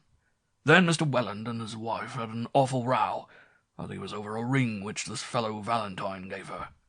And one afternoon, when the governor came home, I always called him the governor, she had gone and taken the baby with her. Bolted, sir. Gone off to America, by all accounts, with Valentine. And that was the end of her. Mr. Welland took on something terrible. He was like a madman. I remember as though it was yesterday his coming to me and saying, 'Coming sooner or later that man will die at my hands.'" "What happened to Mrs. Welland?" asked Smith. There was no need to ask if he trusted Cæsar, but he did not trust Cæsar. Cummins shook his head. "Died, sir. I only heard of it by accident about 2 years ago. She and the baby died of some fever. Yellow fever, I think it was. It's curious you should come here asking about Mr. Welland," he said, getting onto his feet and going across to a dresser. "I was turning out this drawer early this morning, and I found this picture when he gave me on his wedding day." He pulled open a drawer and took out a cabinet photograph, handing it to the visitor. It was the face of an artist, refined and delicate, yet with a strength in its lines that one might not have expected after hearing the janitor's account of the man's breakdown. The high forehead, the long thin nose, the firm jaw were features impossible to forget. "I suppose you couldn't let me have this photograph to make a reproduction?" The janitor looked dubiously at Mr. Smith and then at the photograph. "No, sir, I wouldn't like to part with it. You see, it's written on," he said, pointing to an inscription. "I'll tell you what I'll do, though. If you like to pay for it, I'll have a copy made." "That will suit me admirably," said Smith, and passed across a pound note to seal the bargain. He went out into John Street puzzled. What was Cæsar's game in sending him to conduct these inquiries? He must have known that Welland was no longer in John Street. It was as certain as anything that he had employed detectives to trace the man. And yet, had he? This imperious and imperial Cæsar had a lofty contempt for the small things of life, and was it not possible that Welland had faded from his mind until the next time that Scotland Yard had put some mysterious detective on his track, and set his mind wondering as to the shadower's identity? Cæsar was not to be judged by ordinary standards, Smith concluded as he walked back to his hotel. He expected to find some sort of communication from him, for Cæsar had said that he was leaving Paris by the midday train and would arrive that evening, but there was no letter or telegram. He went up to his room, which was now ready for him, and sat down to consider the somewhat complicated situation. Here was he, Tray-Bong Smith, how quickly the Paris underworld had caught on that nickname, engaged by one who was probably the most dangerous man in the world, to carry out what was practically detective work on the strength of having thrown a man into the Seine. What sort of villainies he required of him, Smith was curious to know. He would dearly have loved to stay on in Paris. The mystery of the manacled woman intrigued him vastly. It was one of the most creepy experiences he had had. He, the man without nerves. That she was Caesar's prisoner he did not doubt, and that the deep, booming voice that had called her from the shadow of the poplars was the voice of Madonna Beatrice, he was certain. What had this woman done? Why did Cæsar, the last of the Borgias, who had, Smith suspected, so quickly away with his enemies, retain her in custody when he could have so readily and so easily rid himself of the necessity of keeping her locked up? If Cæsar had come to him and said, "Slay this woman, I have not the courage," Tray-Bong would have understood. That he would have killed in cold blood is unlikely. Tray-Bong Smith did not kill women. Acting on a sudden impulse, he went out again to the British Museum, where, in the reading room, he revived his acquaintance with the Borgias. For it was certain that Cæsar had not only inherited their vices, but was a faithful copyist of their methods. The book he chose was a small monograph by an eminent American professor, the best he knew, and it took him an hour and a half to read it from cover to cover. Tray-Bong Smith had always held that the coincidences of life are part of life's normality, that they are not confined to plays and stories, and the observer will agree. But the fact that he should be there in the British Museum reading room studying a life of the Borgias on the very day and at the very minute another person should have been waiting impatiently to read that identical book was remarkable. He took the book back to the clerk and thought the frocked coat attendant breathed a sigh of relief. "I'm glad you haven't kept it any longer, sir," he said, scribbled out a ticket, and carried the book over to an old man who was sitting bolt upright in a chair, his gnarled hands on the handle of an umbrella, his stern-lined face turned resentfully in Smith's direction. The old man took the book with a grunt and shuffled off to a reading table. "You wouldn't think a man worth all those millions would come in and sit here waiting for a book that he could have bought for a few shillings," said the attendant when he returned. "Worth all those millions," repeated Smith, looking after the bowed figure. "That's old Mr. Ross. You've heard of Ross, the millionaire?" Mr. Smith had heard of Ross, the millionaire, curiously enough. "Well, that's the gentleman," said the attendant. "They say he would rather walk 10 miles than spend 2 pence. Smith laughed. "I can tell you something more about him," said he cryptically. "He doesn't like people who snore." Cæsar's lieutenant took another look at the old man before he went out. He was about 70, Smith guessed, and the main feature of his face was a white beard so closely clipped that he had the appearance of being unshaven. That and his shabby clothing impressed Smith most. He dined at the hotel and had intended going to a theater, but when he came out into the hall the porter handed him an envelope addressed in typewritten characters to T.B. Smith. He opened it. The letter inside was also typewritten. It ran, "Watch Ross. His lawyers are Baker and Sepley of 129 Great James Street. If he goes to them or sends for them, he must be immediately destroyed." In the lower right-hand corner were the words Caille Fleur, which was at once a reminder and an indication of the source from whence the letter came. So that was Cæsar's game, and that was why he had sent the man from Chiso's to London and had arranged room 41 for him. He was to watch this old man, this student of the Borgias, and in certain eventualities he was to be destroyed, and Smith was to destroy him. The watcher put the letter away in his pocket and grinned to himself. The lordly Cæsar stepped too readily into the character of tyrant. Tray-Bong Smith was to be the hired assassin and have the police of the metropolis on his heels, or else to be exposed for something that had happened in France and for which he was not liable in England. Anyway, Cæsar was in London. That was news. End of Chapter 7.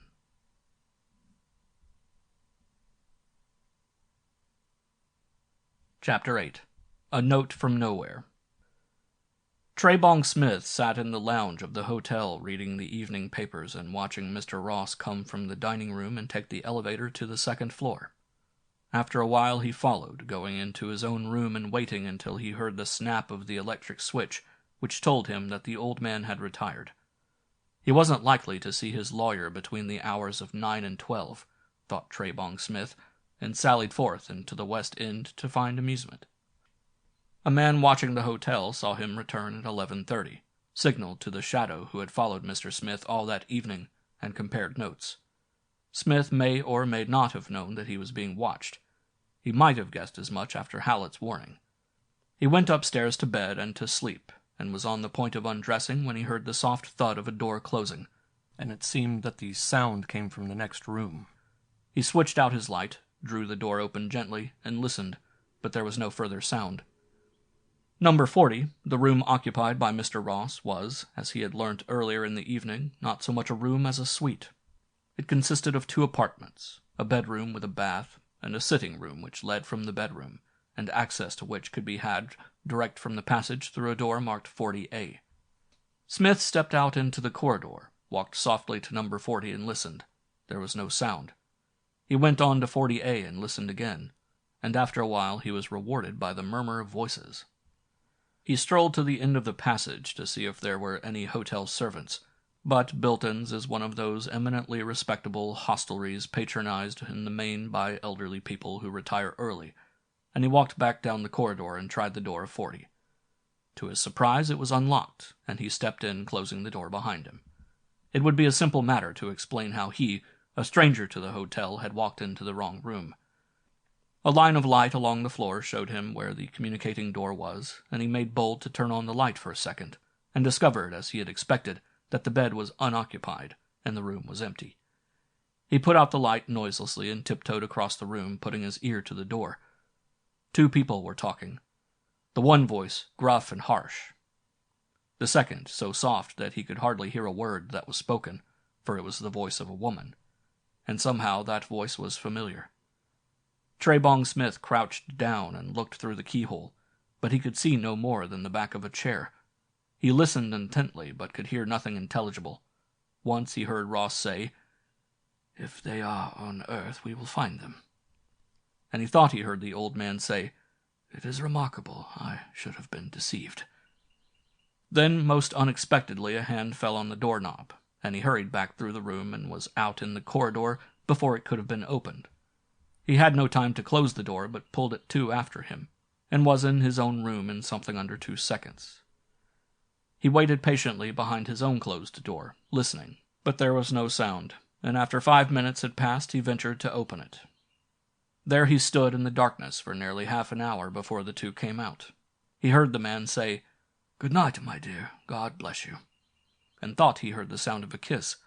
Smith opened the door wider. The lights from the corridor were on full, and there was no possibility of making a mistake. The figure that came past the door was not, as he had expected, a woman, but Ross himself. The old man had gone out and left the woman behind. For a while Smith was too bewildered to make a move. Then, seizing his hat from the bed, he raced down the corridor in pursuit of the old man. He must have gone down by the stairs, for the elevator was descending as he reached the end of the corridor, and he came to the ground floor in time to see the figure pass through the swing doors out into the night. There was a car waiting, evidently for him, for he stepped in without giving the driver instructions, and it moved off. Smith called a passing taxi. "Follow that car," he said. He had no difficulty. The streets were empty of traffic, for the theaters had been closed for an hour. The chauffeur, however, was cautious, and the way fortunately led through theater land, and the taxi was on the tail of the car all the way up Regent Street and to Portland Place. At a house in Portland Place the car stopped. The old man descended and let himself into the big mansion with a key. Smith noted the number, 409. He had stopped his own cab well behind the car, which, contrary to his expectations, did not move off. Mr. Smith dismissed his car, and, standing in the cover of a doorway, he waited. In half an hour the door of 409 opened, and a girl came out wearing a long black cloak. Smith slipped from his place of concealment and walked rapidly toward her. She moved as quickly to the car, but the street standard showed her face clearly. It was Stephanie, Caesar's daughter. "Now, what has happened to the old man Ross?" said the puzzled Mr. Smith, and went to bed that night with the problem unsolved. Cæsar sent for him the next morning, adopting in his typewritten note that royal command tone of his which so suited him. The men met in Green Park. It was a bright sunny day, and Cæsar was dressed in gray. He was something of a dandy in his attire, and again the fastidious Smith approved. Cæsar motioned his confederate to a garden chair by his side. "I didn't intend sending for you, Smith," he said, "but 1 or 2 things have happened, and I thought it advisable to see you in order to let you know where you can get in touch with me in any emergency." I know exactly where I can get into touch with you, with or without an emergency, said Tray-Bong calmly. 409 Portland Place, I think. Cæsar looked at him sharply. How do you know? He demanded. My name is not in any of the reference books. I know, said Smith with a fine gesture. You shadowed me. I was out late last night, said he accusingly, and the other laughed. I'll give you my word that I've never shadowed you in my life, said he. Anyway, I don't see how I can shadow Mr. Ross and you at the same time. But how did you know? Insisted Cæsar. A little bird told me, bantered Smith. Please let me have my mystery too, Mr. Valentine. You shadowed me, he said, nodding, and then dismissed the subject. What do you think of Ross? Worthy old gentleman, said the other. I like his appearance. He made no reference to the fact that he had seen the worthy old gentleman letting himself into Cæsar's house with a key. That could wait. He is worth from 10 to 20 millions, said Cæsar. He has no heir, he has no will, and on his death his property reverts to the state. Smith looked at him in astonishment. How do you know that? I know that, said Cæsar. That is my mystery. He did not speak again for a moment. He had that queer trick of breaking off a conversation and letting his fancy and thoughts roam at will, but presently he returned to the subject of the old man. Men and women work and sweat from morning till night, he said musingly, year in and year out, for just sufficient food and rest as will enable them to carry on with more work. I do not work because I have brains, and because I do not regard human life from the same angle as the commonplace person. Neither do you, he said. Do you realize that if Mr. Ross at this moment sat down and wrote on a sheet of paper half a dozen lines, signed it, and had his signature witnessed by a chambermaid or a valet, those few lines would make us enormously wealthy men and give us all the power in the world? You mean if he made a will in our favor and providentially died, said Smith. You're very direct, Cæsar laughed softly. But hasn't it ever struck you how simple a matter is the transfer of property, when one of the conditions of transfer is the death of one of the parties? If you or I to burgle the Bank of England, there would be no hope for us, unless we spent years of unremitting labor in organizing and preparing for our coup. And then the chances are that we should fail. Smith nodded. If you and I wish to forge a little check, say on Mr. Ross's account, we have to overcome the suspicions and safeguards imposed by dozens of very intelligent men, all of whom would have to be hoodwinked separately, and then in the end we might fail. That I've realized, Mr. Smith agreed with a grimace. Is it not a more simple matter, mused Cæsar, to induce Mr. Ross to sign a document of half a dozen lines? That depends, said Smith. I should say that it would be a very difficult matter. It would be easier, if you will forgive the directness, to arrange his untimely demise than to induce his signature. Otherwise, if I may be bold, there would be one of your famous wreaths on order. His eyes twinkled. Any tribute to the inevitability of his success pleased him. At present, my object in life is to prevent him signing those half-dozen lines for anybody, he said. I particularly desire that Mr. Ross should die without making any provision for the disposal of his fortune. Smith looked at him in astonishment. Do you really mean that? Said he. I thought you told me that his estate would go to the crown. If he had no heirs, said Cæsar. Always remember that. If he had no heirs. But has he? Demanded his companion. He is a bachelor. He is a widower, said Cæsar. He had one child who was estranged from him and who died. In all probability, if that child was alive, he would make a will leaving his property to a dog's home or something equally absurd. Slowly an idea was taking shape and form in Smith's mind. Very, very slowly certain dark places were becoming clear. He was a quick thinker, and what were mysteries to most people were not mysteries to him. In some respects even Cæsar could not match his ready powers of induction, Tray-Bong Smith had been genuinely puzzled and baffled by certain experiences in the past few days, but now he began to see. "How old would his daughter be if she were alive?" he asked. 47, said Cæsar readily. 3 years younger than I. So he was 50. There were days when he looked it, but on this morning he would have passed easily for 35. 47, he repeated. She ran away from home when she was something over 20, and married a fiddler or something of the sort. The old man made a will leaving his property to an orphan asylum, cut her right out of it. When he heard of her death, he tore up the will, intending, I think, to make another one. You see, I am very well informed upon Mr. Ross's private life." "Suppose she isn't dead," drawled Smith, and the big man swung round in his chair. "What the hell do you mean?" he asked. It was the first time Smith had seen him display any kind of perturbation. "Suppose she isn't dead," he repeated. Cæsar shrugged his shoulders. "In that case, she would inherit the fortune. If he died." "Would you produce her?" Cæsar was silent. "Would you produce her and let her go into an English court and tell of years spent in almost solitary confinement in some forgotten room on your French estate? Would you like her to tell the judge of the High Court how you let her out for exercise in the middle of the night, manacled hand and foot?" Cæsar's face went white and drawn, and he looked his 50, but the man with the absurd nickname went on remorselessly, for he was determined that Caesar Valentine should put his cards down, face uppermost. "A woman marries a wandering fiddler, you say? I gather that's an extravagance of yours, and means no more than that she married a musician. A fairly prosperous amateur musician, unless I am mistaken, by the name of Welland." He winced. The second score for Smith.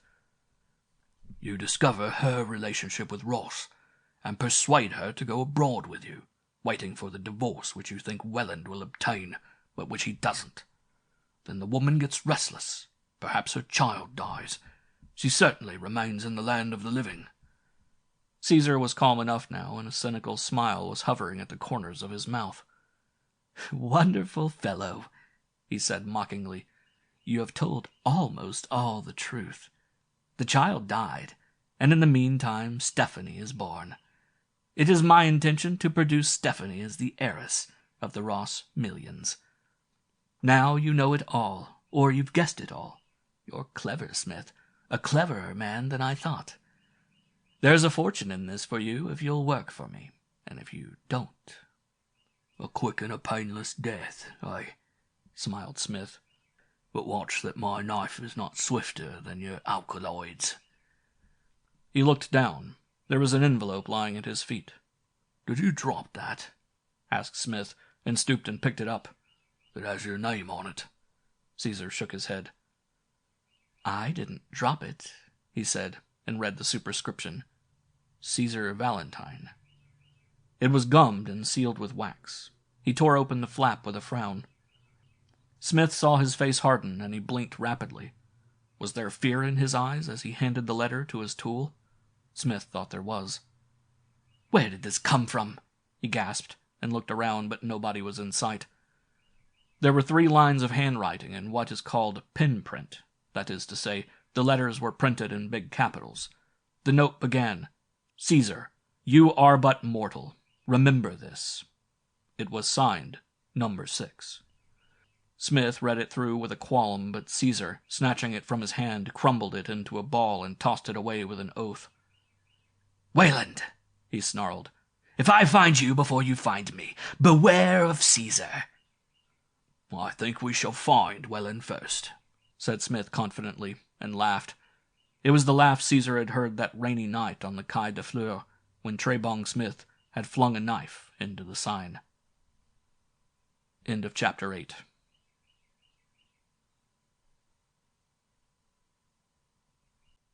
Chapter 9. Mr. Smith is burgled. Great criminals, like great heroes, do not bear too close an inspection. There were chinks in the armor of Caesar Valentine, which Smith, a cool professor of humanity, had never suspected. The man's vanity was colossal, but had the compensation of an immense capability. He was brilliantly clever, and in many respects Mr. Smith admitted he had the most wonderful mind he had ever rubbed against. He had the genius not so much of generalship as of diplomacy, and in this respect resembled his remarkable ancestor, if ancestor he was. The Borgia did not win his battles on the field, but in the treasury. If he carried one walled city by assault, he carried 10 by bribery. Cæsar sent for Smith that afternoon again, and this time the man went to 409 Portland Place and was shown by a footman into the handsome library, where Cæsar was waiting with every evidence of impatience. "Wellman must be found," he greeted the other. "I have put the matter into the hands of a private detective agency, and I have told them to go ahead regardless of expense. I am satisfied that the man is still living, because he was seen by one of my agents in York only 2 years ago." "Then why the devil did you send me to search for him?" demanded Smith unpleasantly. "On the off chance of his having communicated with that address," he said, and probably he was speaking the truth. "There are 2 men who may be at the back of this No. 6 folly. One is old Gale's son." "Gale's son is in the Argentine," interrupted Smith. "He is farming on a ranch." "Where did you find that out?" demanded Cæsar. "It was easy," said the other. "The officials at the bank you robbed." "I robbed?" said Cæsar quickly. "Somebody robbed," said Smith with a wave of his hand. "It is hardly important who did it. At any rate, these officials are in touch with young Gale, who apparently has undertaken to restore all the money that the bank lost, so you can rule out Gale." "Then it must be Welland," said Cæsar. "It must be Welland. My information from Scotland Yard is beyond doubt. The man who calls himself No. 6. "He may as well be a woman," said Smith. "No woman would dare," said Cæsar. "No woman would dare. No, it is Welland. It is an amateur who got in touch with the chief of the Intelligence Bureau and persuaded him to let him take on the job. Remember, they have nothing against me at Scotland Yard. They have no proof. They know nothing of any crime that I might have committed. They have only a suspicion, an uneasiness, nothing more." Smith agreed with him. There was no sense in disagreeing with him. "Go back to Ross," he said abruptly. "I will attend to Welland. He has had no visitors?" "Ross? None." "Nobody has been to see him?" Smith shook his head. He could lie as well as Caesar Valentine. After all, he had certain interests of his own to look after, and did not apologize even to himself for the deception. Much more must happen in the tangled skein of Cæsar's affairs before Smith revealed his hand. Cæsar had the satisfaction of having him under his thumb. Smith also had a thumb, and was greatly desirous of meeting his employer on level terms. Mr. Smith loved life as dearly as any, and he knew that every ounce of weight he could bring to bear upon this singular man at the psychological moment was so much life insurance. The mystery of Mr. Ross and his inexplicable visit to 409 Portland Place in Cæsar's absence had yet to be solved. "What would you have done supposing you hadn't met me?" he asked him suddenly. "Your unhappy Ernest would have been a poor substitute in this game." "Ernest served his purpose," said the other coldly. "He performed certain duties, which were essential, but he had a valet's mind. Poor Ernest," he said softly. He was not being hypocritical, thought Smith on his way back to the hotel. Indeed, Smith was certain that the man was profoundly sorry that the necessity had arisen for removing a troublesome servant. There must have been certain coarse fibers in Cæsar's composition which responded to this uncouth little man and his crudities. What villainies Ernest performed Smith was never able to discover, but that was because the full range of Cæsar's activities had never been wholly revealed. Smith came into the Borgia's life at the climax of a great plot which had been developing for years, and Cæsar had had to get that money to live in the style he regarded as necessary for his comfort, and the unwilling contributors to his income had been drawn from all stages of society. Watching Mr. Ross was a monotonous business, and Smith pined for a more active life, and did not disguise his feelings from Cæsar when he met him the next morning. "I'm sorry I can't give you a throat to cut every day," said Cæsar sardonically. "You will attend to Mr. Ross." "Mr. Ross spends most of his time in the Reform Club, reading dull English magazines," complained Tray-Bong with some slight exasperation. "I've already got wet through watching those infernal premises." "Continue," said Cæsar definitely. That evening he telephoned through in a state of excitement. "He's found!" "Who?" "Welland. I'm going to see him." It almost sounded as though Cæsar's voice was shaking. "He was picked up in Manchester. He is staying at a port lodging in the suburbs." "Oh," said Mr. Smith awkwardly. He did not know what else he could say. "You are seeing him?" But Cæsar had hung up his receiver. He had abrupt habits. Whatever Mr. Smith thought of this interview is not known. He had troubles of his own next day, as he discovered on returning to his hotel. In 12 months' sojourn in the French capital, he had acquired a reputation and a nickname, which is more than some people better placed than he could boast. But he was only human, and had the strongest objection to his trunks and his private writing case being ransacked by amateur hands. Only an amateur would cut off the lock of the new leather portfolio he had bought the day before, and leave its contents to litter his dressing table. Only an amateur would go through his clothes without replacing them upon the hooks where they rightly belonged. Smith sent for the manager of Bilton's hotel and showed him the chaos which the visitor had left, and the manager was duly apologetic. He did not remember any strange man or woman coming to the hotel, nor did the chambermaid. The only stranger who had put in an appearance was the young lady who called on Mr. Ross, and she, of course, was too young ladylike to commit this act of vandalism. At the mention of the young lady, Mr. Smith's mind grew calmer. He had a fear that some misguided but well-meaning officer from Scotland Yard had taken it upon himself to substantiate a passing suspicion. The active and intelligent young officers who pass into the Criminal Investigation Department are prone to be zealous, and Smith would have hated to have been compelled to call upon the steely-eyed Mr. Hallet with a complaint against his promising boys. Obviously an amateur's work, thought he, as he again inspected the evidence of the hasty search, for there was a little smear of blood on the blotting pad. End of Chapter 9.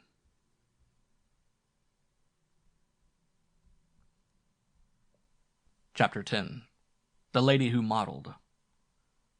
Smith drove up to 409 Portland Place. Mr. Valentine was out, the pompous footman told him, and would not be back until late that evening. Was the young lady in? Yes, she was. Would he ask her to be kind enough to see him? Asked Smith, and gave him a card inscribed Lord Henry Jones, one of those comic visiting cards which one uses on the continent with such effect, the French being wholly ignorant of the fact that nobody could be called Lord Henry Jones and live. He was shown into the drawing-room, and she came down holding a card in her hand, and stopped dead at the door at the sight of the, to her, sinister figure. Smith was, by all records, a hardened man, and not unacquainted with beautiful women. But he never saw this girl, but his tongue did not cleave to the roof of his mouth, and he was not reduced from the cool, sane man of affairs to a stammering fool. It was not her beauty alone, or her spirituality. It was something worshipful in her, to which his heart responded. "You," she said. "Why, yes," Smith stammered like a schoolboy. "I came to see you on a matter of importance." He looked at her hand. One finger was neatly bandaged, and then he laughed, incidentally recovering something of his self-possession. "My father is out," she said coldly. "I am afraid I cannot be of any assistance to you." "You can be a lot of assistance to me, Miss Valentine," said the man coolly. "You can give me, for example, a great deal of information." "About what?" she asked. "First, about your finger," said he boldly. "Have you hurt it badly?" "What do you mean?" she asked quickly. "When you cut open my writing case this morning," said Smith gently. "I fear the knife or scissors slipped. You left a little of your blue blood behind." Her face had gone pink, and for one delicious moment she looked ridiculous. There is nothing more wonderful than to see somebody of whom you stand in awe looking a little foolish.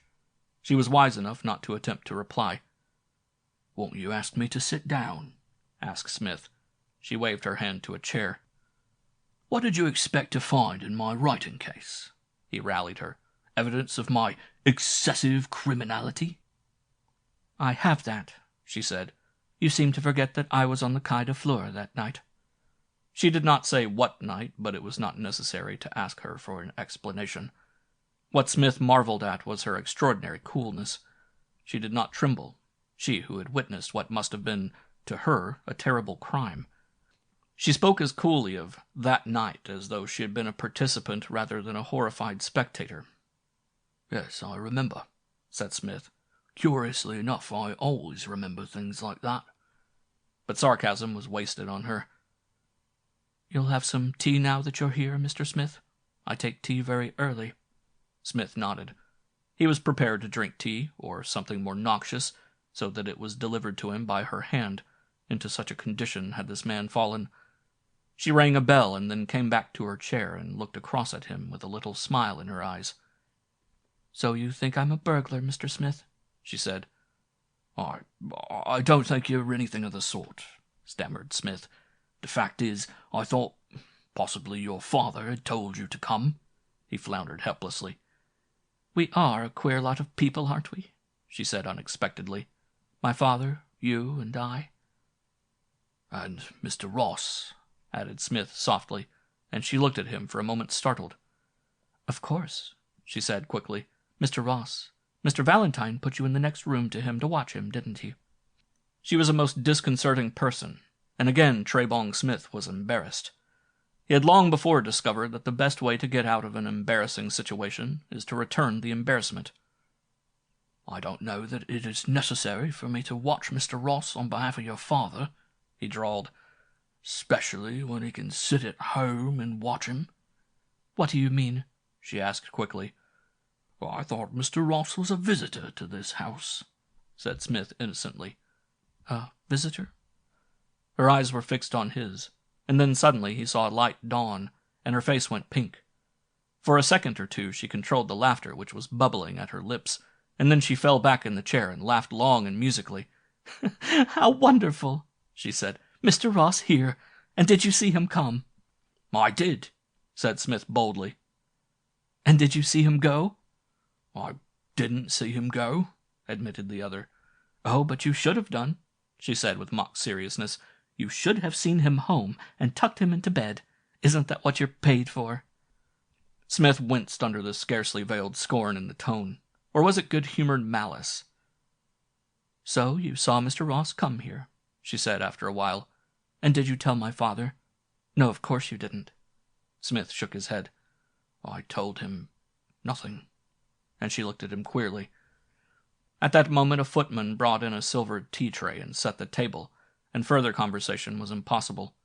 When the man had gone and the girl had filled the cups, she sat with her folded hands on her lap, looking down as though she were resolving some problem. "Mr. Smith," she said, "perhaps you'll think it is dreadful of me that I speak so lightly over the terrible scene I witnessed on the Quai de Fleur, but I have a reason." "I think I know your reason," said Smith quietly. "I wonder if you do," she said. "Of course, I ought to shrink away from you, and shout for the police when you come near, for you're a horrid criminal, aren't you?" Smith grinned uncomfortably. She alone of all the people in the world had a trick of making him feel a fool. "I suppose I am," he said, "although I have—" "A clean bill in England, I know all about that," said the girl, and he stared at her, wondering who had used that phrase before, and was startled to remember that it was himself. "I'm rather a queer girl because I've had a rather queer life," she said. "You see, the earlier days of my life were spent in a little New Jersey town." "How eccentric," murmured Smith as he stirred his tea. "Don't be sarcastic," said the girl with a smile. "I was very, very happy in America, except that I didn't seem to have any parents around. Father only came occasionally, and he is rather, how shall I put it, forbidding." All the time her eyes were fixed on his, and Smith nodded. "I might have stayed on in New Jersey for a very long time," she went on. "In fact, all my life, because I love the place. Only, you see," again she hesitated, "I made rather a terrific discovery." "How terrific?" asked Smith. "Well, I won't tell you that," said the girl. "At least, not at present." He was curious enough now. "Perhaps if you told me," he said quietly, "it might help me a lot, and help you too." She looked at him doubtfully and shook her head. "I wonder," she said. I'll tell you this much, and I'm not going to ask you to keep my secret, because I'm sure you will. I have rather a secret of yours, you know." "I had a horrible fear you were going to betray me," began Smith, but she stopped him. "Don't let us talk about that," she said. "One of these days I'm going to surprise you." "What was it you discovered in New Jersey?" asked Smith. "After Mother died," said the girl slowly, "and Father went to Europe, he left a lot of things with his lawyer, Judge Cram. The judge used to pay all my expenses and the cost of the upkeep of the house, and give me an allowance every month when I was old enough to have an allowance, and generally he acted as Father's agent. Well, whilst Mr. Valentine was away in Europe, the old judge died suddenly, and his practice passed into the hands of strangers. The first thing the strangers did was to send back a small black box which Father had kept in the judge's office for safekeeping. I rather fancy that at the time of his death the judge was not acting for Father at all, because my money used to come through the farmer's bank, and I suppose that the new lawyer, finding his office cluttered up with old boxes, thought he would make a clean sweep, so Father's effects came back to me.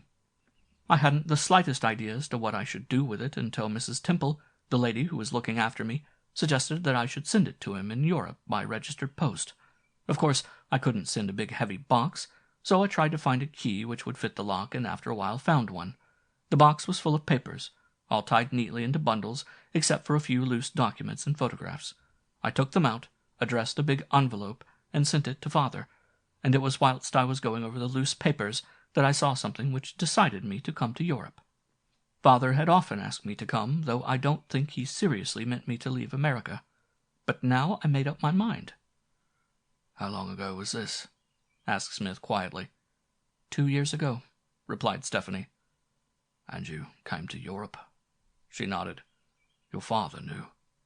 "Oh, yes," said the girl indifferently. "He agreed. In fact, I think he was pleased." Smith thought a while. "That explains a lot," he said, then asked carelessly, "What do you do with your days?" The answer was the last he expected. "I model in wax," said the girl. "Didn't Father tell you?" "Model?" She nodded. "I will show you," she said, and led him out of the drawing-room through the big hall to a little room at the back of the house. The room was really a small conservatory, which had been furnished with a long deal bench, a few chairs, and a cupboard. He looked at the beautiful little figures, finished and unfinished, that decorated the bench, and was genuinely astonished. "You're an artist, Miss Stephanie. Miss Valentine," he corrected himself. "Miss Stephanie would do," she said with a little smile. "I'm an artist, am I?" "Of course, I don't know much about art," began Smith. "But you know just what you like," she said dryly. "Now you've disappointed me, Mr. Smith. I thought a man with your artistic temperament would really have said something original." They were exquisite little models. A shepherdess in the French style was as perfect a thing as Smith had seen. "And do you colour them yourself?" She nodded. She glanced round, and Smith saw a look of anxiety in her face and followed the direction of her eyes. It was at a cupboard against the wall that she was looking, and almost before he discovered the cause of her anxiety, she had darted across the room, shut the cupboard door and locked it, and thrusting the key into her pocket, turned a very red face to him. "Family skeleton?" said Smith. She looked at him suspiciously. "The family skeleton," she replied steadily. "Now, come back and finish your tea." She was perturbed, and Smith wondered what there was in that mysterious cupboard which she was so anxious to hide. And what had amused her so when he had told her that he had been shadowing Mr. Ross? She was a strange girl. He did not understand her, and what he did not understand worried him. "The family skeleton," she said unexpectedly after a long silence. "There are a lot of skeletons in this family, Mr. Smith." "There are in most families," said Smith lamely. "But we," she lingered on the word we, "Borgias, we have more than our share, Mr. Smith." "Borgias," said Smith softly. "What do you mean by Borgias?" "Didn't you know? Of course you knew," she said derisively. She had recovered something of her spirits and her old flippancy. "Have you never heard of the illustrious house of the Borgias? Can you understand why Father did not call me Lucrezia?" "I think I can," said Smith. "Oh, yes, I think I can." And he nodded wisely. "What is your explanation?" she asked. "My explanation is the mysterious box that you discovered in your little Jersey town," said Smith. "The box and the contents thereof." She got up from her seat and held out her hand. "I hope you've enjoyed your tea," she said. "I think you ought to get back." And Smith was in the street before he realized that he had been summarily dismissed. End of chapter 10.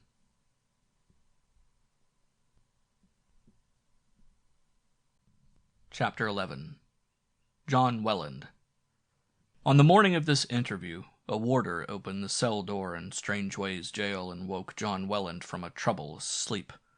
He was not known to the officials of Strangeways jail as John Welland, but the name he had assumed is unimportant. 6 o'clock, said the warder briefly and went out. John Welland rose and dressed himself. Jail delivery at Strangeways is at 9 o'clock in the morning. But the big prison clock was booming in the midday hour before the discharged men were released to their waiting friends. It was 12:30 when John Welland came through the little black wicket door and walked down the street in the direction of the cars. A prisoner who had been released that morning and who had been detained outside the jail by his numerous friends jerked his head in the direction of the retreating figure and said something which diverted the attention of his friends from their hero and to the man. Welland boarded a streetcar and drove to the far end of the city, where he changed into a car which brought him back again, but by another route. He alighted and walked for 1.5 miles, taking such shortcuts as would suggest that he feared being watched and followed. Presently he came to a quiet street and turned in at a little house at one end. There was nobody to greet him, but a tiny fire burnt in the kitchen, and somebody had laid a plate and a cup and a saucer. He put the kettle on and climbed a steep little flight of stairs which led to a neat bedroom, changing his clothes for others which he took from a hanging cupboard. The face that looked into the mirror was gray and lined, the face of a prematurely old man. For fully 5 minutes he stood looking at himself, as though communing with the reflection. Then with a sigh he descended the stairs, made and poured his tea, and sat down before the fire, his elbows on his knees, his chin in his palm. He heard the door unlocked and looked round as a motherly-looking woman came in with a loaded market basket. "Good morning, mister," she said in a broad Lancashire dialect. "I knew you'd be back this morning, but I didn't think you'd be here so early. Have you made your tea?" That's all right," said Welland. He was Welland at home, at any rate. She made no reference to his absence. Probably she was used to it. As she disposed of the contents of the basket, she chattered incessantly, so incessantly that he rose presently and went into the little parlor and closed the door behind him. The woman went about her work until from the parlor came the faint strains of a violin, and then she sat to listen. It was a sad refrain he was playing, something Andalusian, with a sob at its end, and the good woman shook her head. Presently Welland came out again. "Aye," said his housekeeper. "I wish you'd play something cheerful, Mr. Welland. Those tunes get on my nerves." "They soothe mine," said Welland, with a faint smile. "You're a champion player," agreed the busy lady. "and I like a tune on the fiddle. Did you ever play in public, Mr. Welland?" Welland nodded as he took down a pipe from the mantel-shelf, stuffed it from an old pouch, and lit it. "I thought you did," said Mrs. Beck triumphantly. "I was telling my husband this morning." "I hope you didn't tell your husband much about me, Mrs. Beck," said the man quietly. "Oh, not too much. I'm proper careful. I told a young man who came here yesterday." Welland took out his pipe and looked round, his grey eyebrows lowered in a frown. "What young man came here yesterday?" "He came to inquire if you were at home." "If I was at home," said Welland. "Did he mention my name?" "He did and all," said the woman. "That's what struck me as funny. He's the first person that ever been to this house and asked for you by name." "What did you tell him?" "I told him you might be home tomorrow, and you might be home next week, but I don't know for certain, Mr. Welland. You're not very regular. I told him you were away for months at a time." Welland pressed his lips together. He knew it was useless to reproach the woman. After all, it might be some tax collector or somebody canvassing for charity. for these poor streets yield a rich harvest to the charity-monger. Or perhaps it was a vicar renewing his attempts to become acquainted, an effort on the vicar's part which had been so uncompromisingly repulsed that he never called again in person. "It's all right, Mrs. Beck," said Welland. "Only I don't like my business spoken of, if you don't mind." "I never speak of your business, Mr. Welland," said the old woman, aggrieved. "Anyway, I don't know it," she added huffily. "It's not to me what you ought to do with your time. For aught I know, you might be a burglar or a policeman. You're away from home so often." Welland made no reply. That afternoon, when the woman had finished her labors, had laid the tea and gone back to her own house, his mind went back to this young man visitor, and he put the chain on the door, determined not to answer the knock of any caller. None came until nightfall.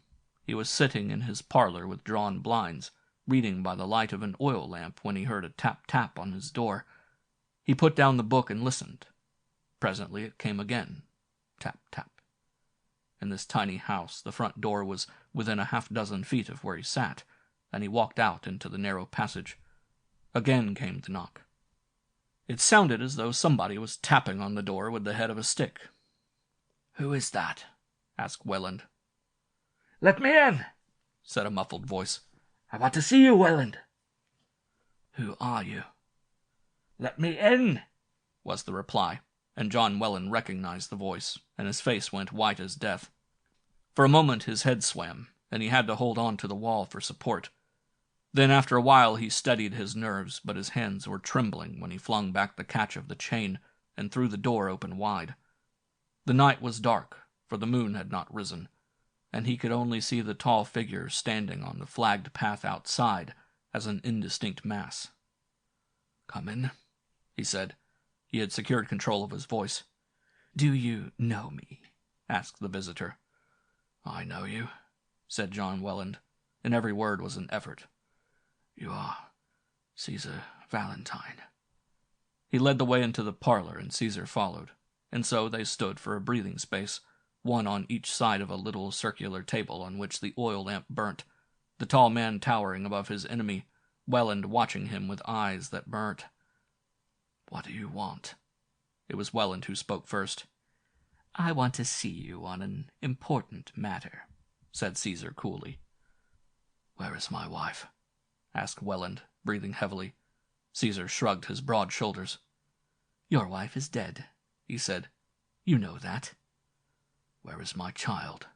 asked Welland. Again Caesar shrugged. "Why do you raise a subject which is as painful to me as it is to you?" he asked in a tone of complaint, as though he were the injured person. Then, without invitation, he sat down. "Welland," he said, "you must be reasonable. The past is dead. Why nurse your hatred?" "The hatred harbors me," said the other grimly. "It is the link which binds me to life, Valentine, and will keep me living until with these hands—" he stretched them forth, and they were trembling. "Until with these hands I kill you." Caesar laughed.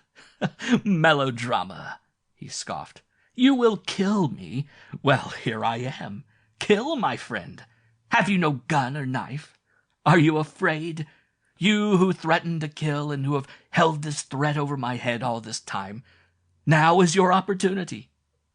He slipped from his pocket something which glittered and laid it on the table before the man. "Take this," he said. It was a silver-plated revolver. "Shoot. I guarantee that the bullet is heavy enough to kill." Welland looked from the pistol to the man and shook his head. "Not that way," he said. "You shall die in good time, and you shall suffer even more than I have suffered." A silence fell again, and Welland went on. "I am glad I have seen you," he said, speaking half to himself. "You have not changed. You are as you were. Look at me." He flung out his arms. "You should be happy, Valentine. For all your life you have taken that which you wanted, and I have lost. Oh, my God, what have I lost?" He covered his face with his hands, and Caesar watched him curiously. Then the big man picked up the revolver and put it back in his pocket. "I shall die in good time, eh?" he sneered. "Well, here's to that good time. You had your chance. I asked you to divorce her." "Divorce?" groaned the other. "She could have been married again and been happy. Now, Welland, are you going to be sensible?" "Have you said all you wanted to say?" asked Welland steadily. "Because if you have, you can go. I say I am glad I have seen you. It has revived whatever hopes and ambitions were fading from my heart. I have gone through hell for you, Caesar Valentine. I have suffered beyond your understanding in order that one day... He nodded, and despite his calm and self-possession, Caesar felt a cold chill creeping down his spine. He was angry at the thought that any man should bring that thrill of fear to his heart. "You've had your chance, Welland," he said. "And if you've missed it, that is your fault. Now I've come to put the matter plainly to you. I believe you're in some government service. I have reason to believe that you have been employed to spy on me. And I tell you here and now that the man is not born who will net Caesar Valentine." He brought his fist down on the table, and the lamp jumped. "Like a fool I left you alone, and never once did it occur to me that I had the whole game in my hands if I acted, instead of waiting for you to make your wife a free woman." He had stepped round the table until he was side by side with the man he had wronged. Then suddenly, without warning, his two hands shot out and gripped Welland by the throat. Welland was strong, but Caesar was superhuman in his strength. He swung the man backwards over a chair and crashed him to the floor. His hands never released their grip. Welland struggled desperately, but his struggles were in vain. Caesar's knees were upon his arms. Those vice-like hands of his were pressing steadily at his throat. "Tomorrow," whispered Caesar, "they will find you hanging." There was a knock at the door, and he looked round. Again the knock came in the voice of a woman. "Are you up, Mr. Welland? I can see your light. It's only Mrs. Beck." Caesar released his grip and crept out of the room as Welland struggled to a chair, voiceless, half senseless, and incapable of further movement. The big man stepped back into the room and blew out the lamp. Then he came back and opened the door. "All in the dark," said the woman's voice. "Aye, but I could have sworn I saw a light." He let her pass, then leapt through the door, slamming it behind him. End of chapter 11.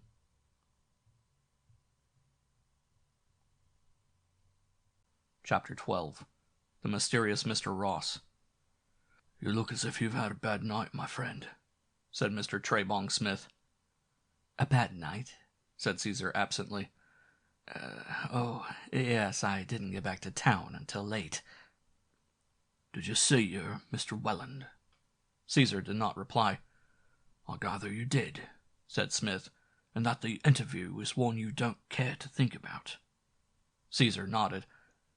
"I am wondering just what Welland will do," he said after a while. "With any kind of luck I should have known, but I was interrupted." Smith looked at him sharply. "That sounds like an interesting story spoilt by over-modesty," said he. "Will you be kind enough to tell me just what happened when you met this interesting Mr. Welland?" "I ought to have sent you," said Caesar moodily. "There's something weak about us Borgias, a cursed desire for the theatrical. I can imagine that you would have made no mistake." And then he told his companion the story. Smith was grave. "At any moment you, the artist and Slaughter, are liable to be arrested for a very vulgar, common assault with intent to do grievous bodily harm, if I may employ the stilted phraseology of an indictment." Caesar shook his head. "He will not take action. I tell you the man is fanatical. He is satisfied in his mind that some day he will kill me, and nothing less than killing me will please him." "Better you than me," said Smith. "You would be well advised to go careful, Mr. Caesar Valentine. You can't play those monkey tricks in England and get away with them. If Welland is number 6, then you're going to have the devil's own trouble before you're rid of his attentions." "Welland is number 6, said Caesar. "My agent made inquiries. He spends his time running about up and down the country. He's away for long periods. Moreover, and this is important, he has been visiting the jails." "As a boarder?" asked Smith flippantly, but Cæsar was in no mood for jests. "I told you that I was pretty well informed as to what happened at Scotland Yard. As a matter of fact, when Hallet, the chief of the Criminal Intelligence Bureau, gave his instructions to the mysterious No. 6, there was a man of mine planted in the library, which was the next room. He had bored a hole through the wall, which was covered by the bookshelf in the chief's office and one of the bookshelves in the library. By taking out one book and pushing away another, he could hear practically all that went on." Smith nodded. "So that's how it is done, eh?" he said. "You must have had a pretty good man. Well, what about the prisons?" "That was Hallett's instructions," said Cæsar.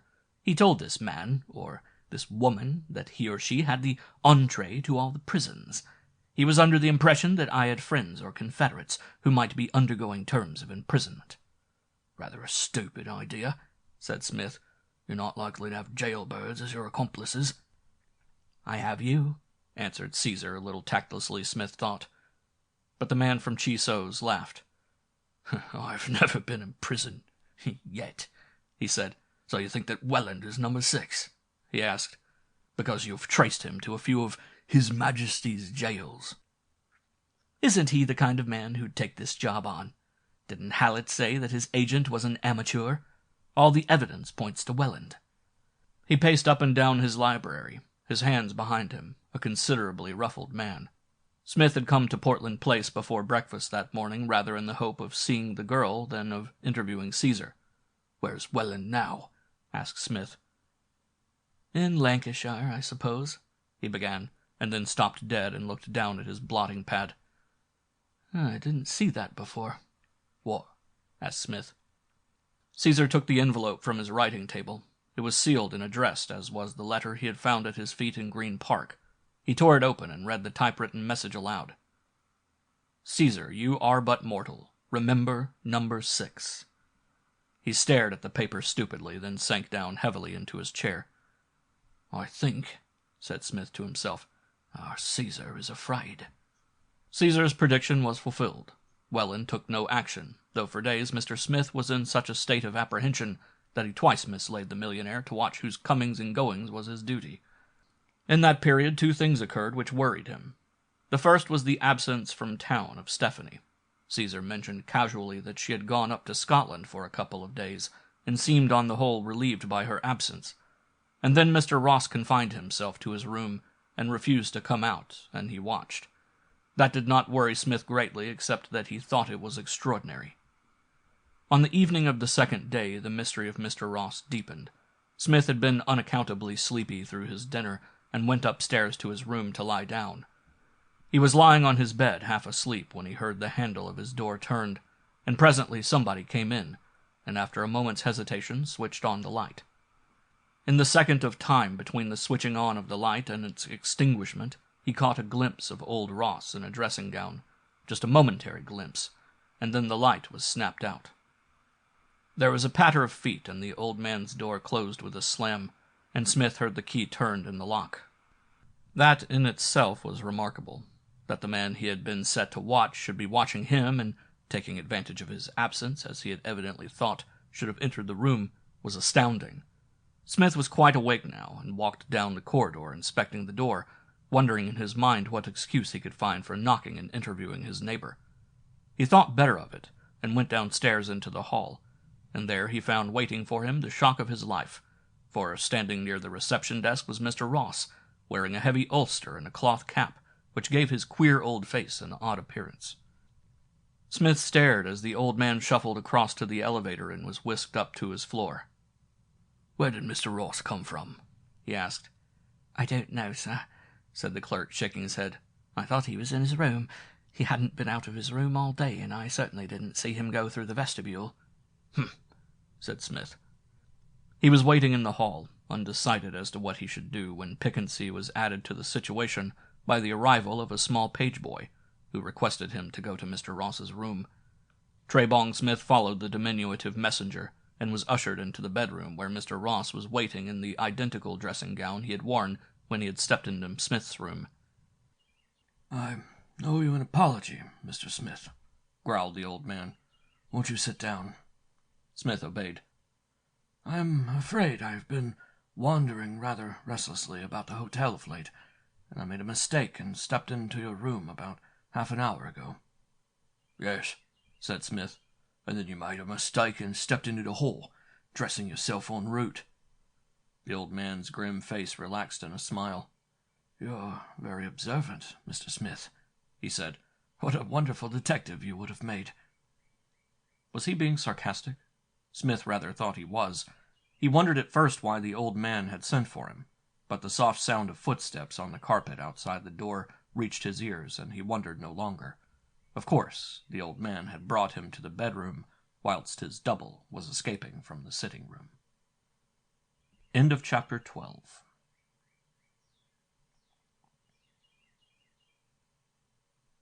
Chapter 13. A Proposal of Marriage. It is related of great criminals, and no biographer would miss recording this aspect of their lives, that there come to them moments of remorse and memory, where the shades of their victims crowd in upon them and bring them to the borders of madness. The full extent of Caesar Valentine's wrongdoing has never been, and probably never will be, known.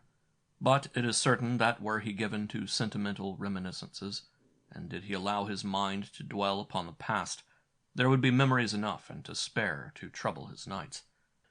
But the truth about him is that he had no regrets, and to those who knew him best showed no sign of remorse. Tray-Bong Smith, calling at Portland Place, discovered that Cæsar too had his hobby.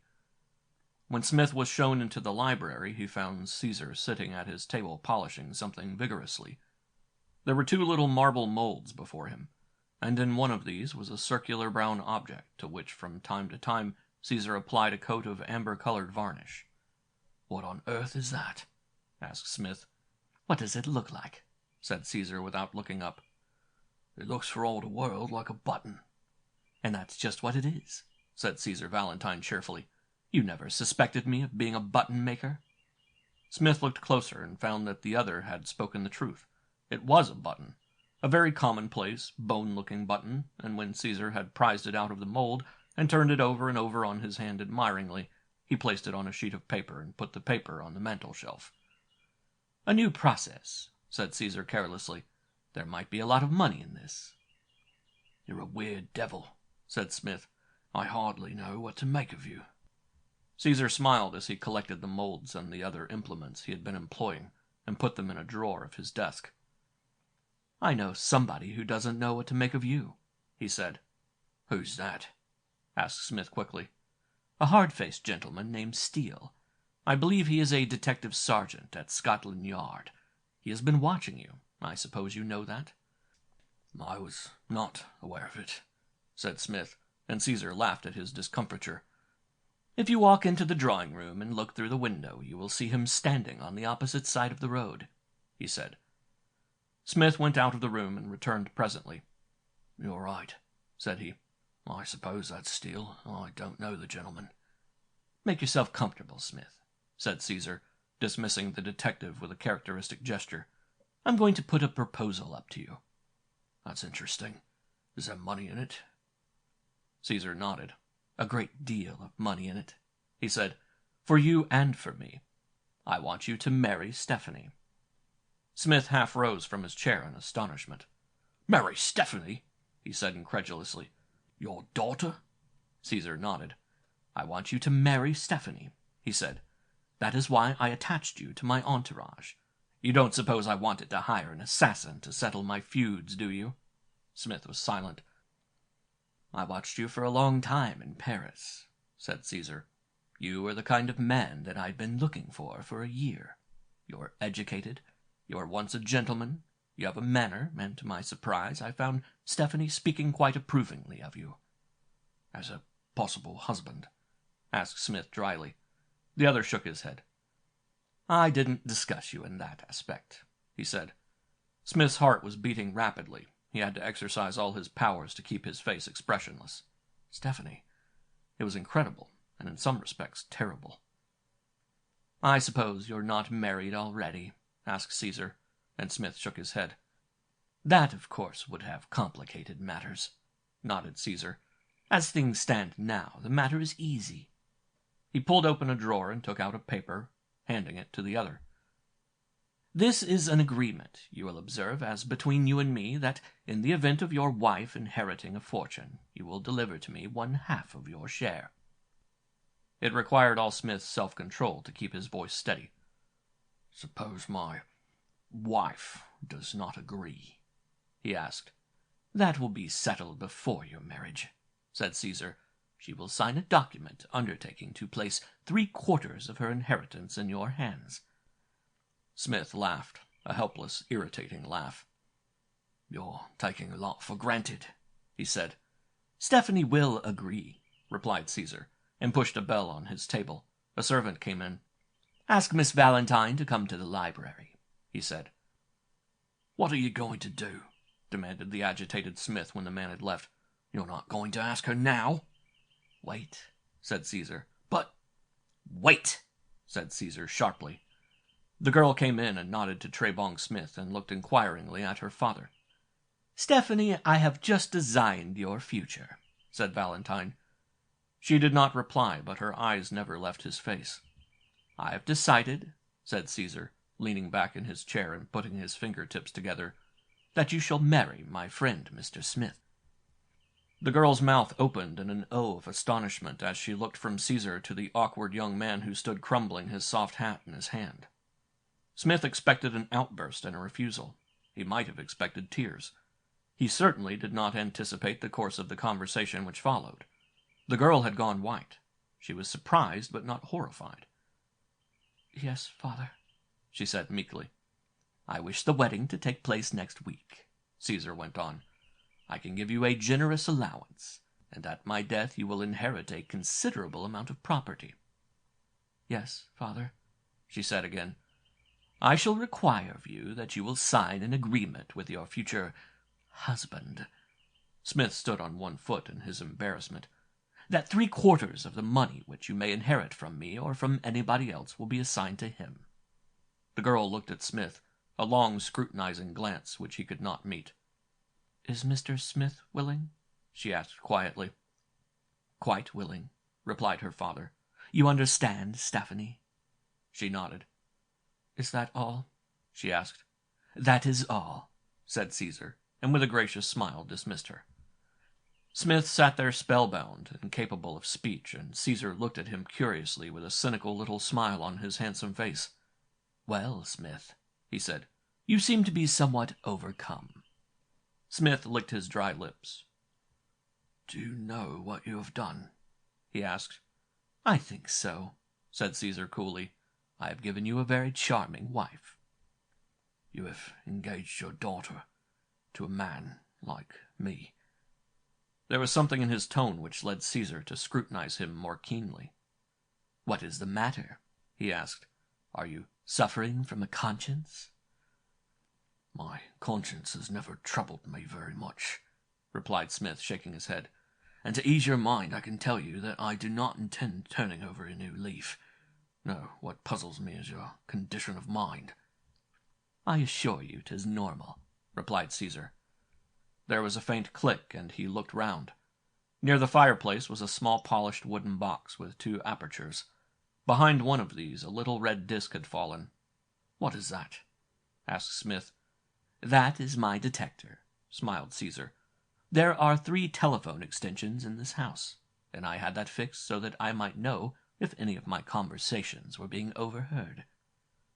That shows that one of the telephones is in use and that the receiver is off."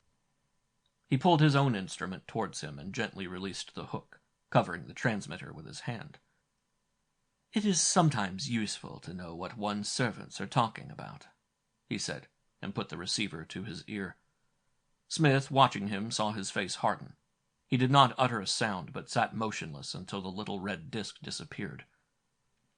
Then he restored his receiver to the hook and stood up. What he had heard must have been more than ordinarily unnerving. For the second time, Smith saw his employer really troubled. "Come with me," he said suddenly, and walked from the room, Smith at his heels. He passed up the stairs to the second floor, and pausing before a door, he beckoned Smith with a gesture and walked in. It was evidently Stephanie's own room. Smith recognized this by the furnishing and decoration long before he saw the girl, who had risen at Cæsar's entrance as though she had some premonition of its import. Caesar's face was set and ugly. "Do you want me, father?" said the girl. "To whom were you telephoning?" he asked harshly. "Telephoning?" The other man surprised a look of alarm. "To a friend, to a girlfriend." "That's a lie," said Caesar harshly. "You were telephoning to Ross. When did you meet Ross?" The girl was silent. "You were telling him of my plan to make you marry Smith, and you are arranging to meet him this afternoon." The girl said nothing. "When did you meet Ross? Under what circumstances? Answer me!" He strode across the room and caught her by her shoulders, and Smith followed him. "Answer me!" shouted Caesar and shook her. Then Smith caught his arm and pulled him gently backward. "Damn you, don't interfere!" snapped Caesar. "I'm going to get the truth out of this girl. What have you told Ross? By heaven, I'll kill you if you don't answer me!" The girl's pleading eyes looked past her father to Tray-Bong Smith, and that unworthy man tightened his grip on Caesar's arm. "You're not going to do any good by bullying her." "Let me go!" cried Caesar savagely, but the grip on his arm was surprisingly firm, and he released the girl. But he was not done with her. "Come this way," he said. "Upstairs." She obeyed, and the two men followed. On the top floor was a room looking out from the back of the house, and into this the big man thrust the girl. "You'll stay there until you learn to speak," he said, and he slammed the door upon her, and turning the key in the lock, put it into his pocket. "Smith, you'll wait here until I come back. I'm going to settle with this young lady." "I'm no warder," said Smith sulkily, and the other stormed at him. "You fool! You madman! Don't you realize that you're placing your life in this girl's hands? If she is in communication with Ross, if she has told him things such as she might have told him, if she knows... My God, I wonder if she knows!" He stood biting his fingers and scowling at the closed door. "Wait here on the landing," he said. "I will be back in half an hour." He was gone less than that time, and came back white with rage, coming up the stairs of the house two at a time. Smith was waiting on the landing, a lank cigarette drooping from his mouth, his hands thrust into his pockets. "I told you so! This girl has betrayed me to Ross. She knows, damn her! She knows!" said Caesar breathlessly. "Knows what?" asked Smith. "She knows that she is Welland's daughter. You fool, didn't you guess that all along?" Smith said nothing. "Welland's daughter, the heiress to Ross's millions. It isn't essential that this girl should live. Not essential to me, you understand, Smith? If the little fool had kept her mouth shut. How she discovered the fact that she was Welland's daughter is a mystery to me. We could have been rich men, and we may be rich still. You're in the swim as deeply as I am. It's our lives that are at stake." The two men exchanged glances. "Well," said Smith, with a return to his drawl, "what is the commission? Do I cut her throat? Because if you tell me to do that, I reply, nothing doing." Caesar swallowed his rage. "You need do nothing," he said in a quieter tone. "But you've got to help me. After." He took a key from his pocket and pushed it in the lock, then took a little silver box from his waistcoat pocket. "Wait here," he said. "What are you going to do?" asked Smith, and a slow smile dawned on Caesar's face. He opened the door and stepped in, and there was a momentary silence. Then a curse came from the room. "She's gone!" "Gone?" said Smith in a tone of amazement. "Gone?" He walked into the room, but it was empty. The windows were closed. There was no other door, but the girl had vanished. "Look! Look! Look!" Smith could have sworn he heard Caesar's teeth chatter as he pointed with shaking fingers to one of the walls. There was an envelope suspended by its gummed edge. In pencil were the 5 words, "Caesar, you are but mortal," and in the corner the cipher 6. The next day Caesar had disappeared from London, leaving a hurried note for his confederate. It contained peremptory instructions for Smith that he should take up his quarters in Portland Place pending Caesar's return, and this was an invitation which Mr. Smith accepted without hesitation, for his consuming vice was curiosity. So to Portland Place he came, occupying Caesar's own room. It somewhat interfered with his comfort that before leaving Caesar had summarily dismissed the modest staff of servants that ran the house. Mr. Smith sympathized with an indignant butler, and left a protesting footman with the impression that in Smith he had a friend for life. "It was only the young lady that kept me in this job," said the butler. "Mr. Valentine is not the kind of gentleman that I like to be in service with. He's here today and gone tomorrow, so to speak, and for months there's nobody in this house except all sorts of queer people, begging your pardon." "Go ahead," said Smith. "I admit I'm queer. The young lady was a perfect angel," said the butler solemnly. "A real lady if there ever was one, and a wonderful maker of images." "Oh, yes," nodded Smith. "She worked in wax. She made a model of me, sir, that was so lifelike my wife said she wouldn't know me and the statue apart," said the butler impressively. "She had only to look at a person once or twice, and she could make a sort of statue of him. What do you call it? Head and shoulders." "Bust," suggested Smith. "That's the word. I never knew whether it was bust or burst. Bust seems a bit vulgar to me." Smith got rid of the loquacious old gentleman, for he was impatient to explore the conservatory workroom, and particularly to examine the contents of the mystery cupboard. He had formed his own ideas as to what he would discover, and when, with his skeleton key, he turned the lock and flung back the door, he sat down and admired the artistry of this girl. Facing him was a most lifelike Mr. Ross. It was not Mr. Ross, really, but a hard wax mask that hung on a peg. And next to Mr. Ross was Cæsar himself, unmistakably Cæsar, with the fine nose and the full lips and the womanly chin. Next to these exhibits, and Smith went red and hot, was a life-size mask of Smith himself.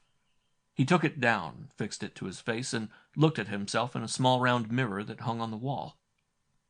The eye spaces had been so cut and thinned that it was almost impossible to detect where the real man and the counterfeit began and ended. The mask did not fit him well. It was made for a smaller face, the face of Miss Stephanie Welland. He passed his delicate fingers over the interior with a loving touch, and laid the thing upon the bench. Then he sat down to consider the situation.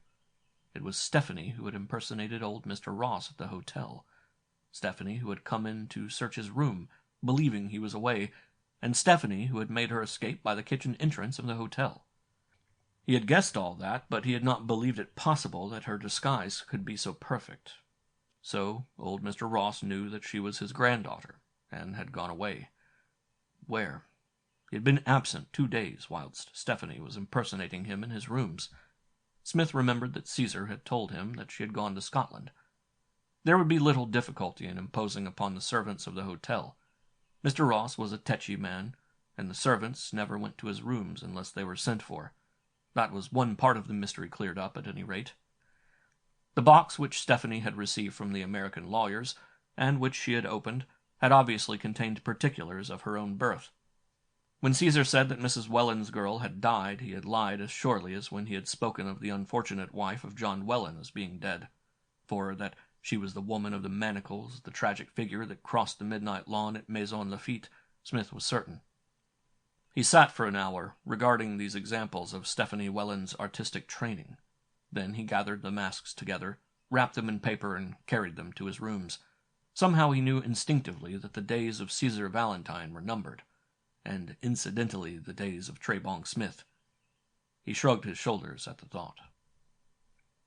End of chapter 13.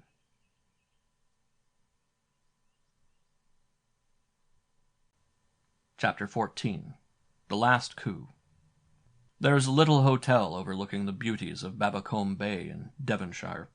Its lawn stretches to the edge of the cliff. Its gardens are secluded from public view by high hedges of rambling roses. Under a big garden umbrella sat an old man and a girl. A table was spread for breakfast, and Mr. Ross was reading the morning newspaper whilst Stephanie was looking out over the sea. "My dear," he said, putting down the paper and looking over his glasses with a puzzled frown, "this is the 3rd day, and we have heard no news from Monsieur le Comte." The girl patted his hand. "I don't think we're likely to get news for a little while," she said. "I'm sure Monsieur le Comte is doing his best. He searched Cæsar's chateau from end to end, and he is perfectly confident that my mother is alive." "But she was not there," persisted the old man, shaking his head. "That is bad. This man Cæsar is a devil, I tell you." "She had been there a few days before," said the girl. "This woman, what is her name, Madonna Beatrice, admitted it when they arrested her." "Has Caesar heard of her arrest?" asked the other quickly. The girl made a little grimace. "We can't really worry as to whether Caesar has heard or not. I am confident that he brought Mother to England." The old man muttered something uncomplimentary to the French police. "If they'd only searched the chateau when I was in Paris," he said. "But there were all sorts of formalities to overcome.